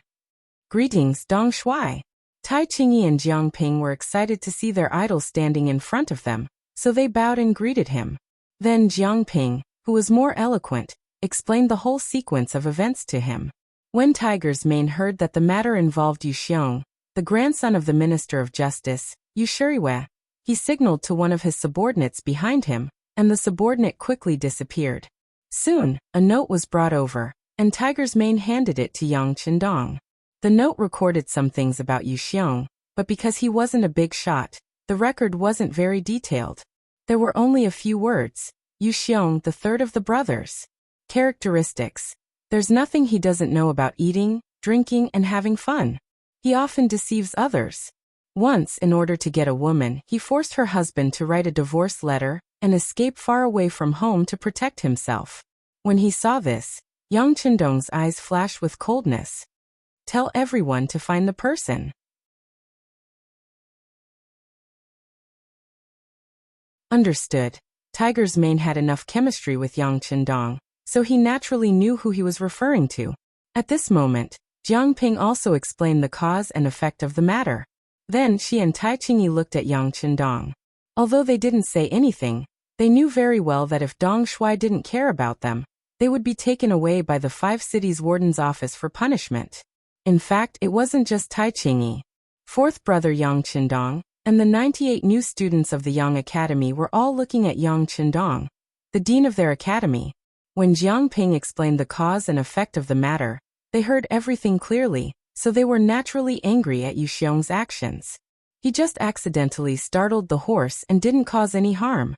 Either he compensate you with some silver, or he apologize in front of everyone and admit his mistake. Why did he have to take people away and do such a beastly thing? This was really going too far. Especially some of the students who were originally from poor families, they had encountered such things in the past. Through this matter, it was as if he had seen himself in the past. Naturally, he felt like he had a common enemy. Sensing the rising anger around him, Yang Chendong calmly turned around and looked at everyone, including Tai Qingyi and the other 2 women. He said, "I originally planned to gather everyone for a talk before lunch. Since there is such an opportunity, I will tell you in advance." The matter involved the Yang Academy, so all the students naturally put up their earphones. This was the first time they heard the dean speak, so of course they were very careful. Seeing that everyone was so serious, Yang Chendong nodded with satisfaction. He appreciated such an attitude. Since that was the case, he wouldn't be stingy with his words. Very good. Since everyone is able to enter the Yang Family Academy, it proves that everyone has a kind of fate. Although I can't guarantee that everyone will become the first batch of students of the academy, I will teach you with all my heart as long as you are here. The first lesson I will teach you today is the word, righteousness. What is righteousness? It refers to the atmosphere of righteousness and spreading positive energy. Righteousness is a type of positive energy that is reflected in the righteousness of people. Righteousness is to walk the right path. It is to be filled with positive, righteous atmosphere. With a powerful voice, Yang Chendong continued, "People who live between heaven and earth must be indomitable and have righteousness in their bodies. Only then, no matter what situation you are in, can you hold your head high and be respected by others. As long as you have righteousness in your heart, you can do things with a clear conscience. Only then can you face any difficulties and problems and solve them." Today, Tai Qingyi and Jiang Ping only walked a little too fast because they were anxious and didn't hurt anyone. This was originally a trivial matter, but some people always thought that they were a cut above others, always thinking that they could do whatever they wanted. Thus, they took the opportunity to create trouble, wanting to use extreme means to achieve extreme goals. This is the embodiment of not having righteousness. At the same time, it is also because there are too few people with righteousness that these people can survive and do whatever they want on the streets. I don't know if everyone has thought about it, but if everyone has righteousness in their hearts and can stand up to criticize Yu Xiong, what kind of scene would that be? Presumably from then on, there will be no place for evil people in the world, and there will be fewer and fewer unjust things in the world, right? Therefore, in the first lesson, I will talk about the understanding of righteousness and the use of righteousness. At the same time, I will ask everyone to have righteousness. Not only must you have righteousness, but you must spread it to others. One day, when everyone has righteousness, then the world will be peaceful and the people will be prosperous. I look forward to the arrival of that day. Good. As soon as Yang Chendong finished his words, the crowd, led by Wang Si, began to cheer loudly. Waves of warm applause followed. Seeing that everyone agreed with his point of view, Yang Chendong smiled at everyone in satisfaction. Then he turned to Tai Qingyi and Jiang Ping. The two of you have been accepted by the Yang Academy. Your names are on the list. Now, please enter the academy to collect your things and understand the relevant rules. That you're tuning in to the Li Mei's Wuxia Whispers YouTube channel. We're so grateful for your support, and don't forget to subscribe to join us on this incredible journey through captivating stories. Your generosity through donations truly makes a world of difference, as it's the primary source of revenue that allows me to expand and enhance this channel for you. Thank you from the bottom of my heart for being a part of this adventure.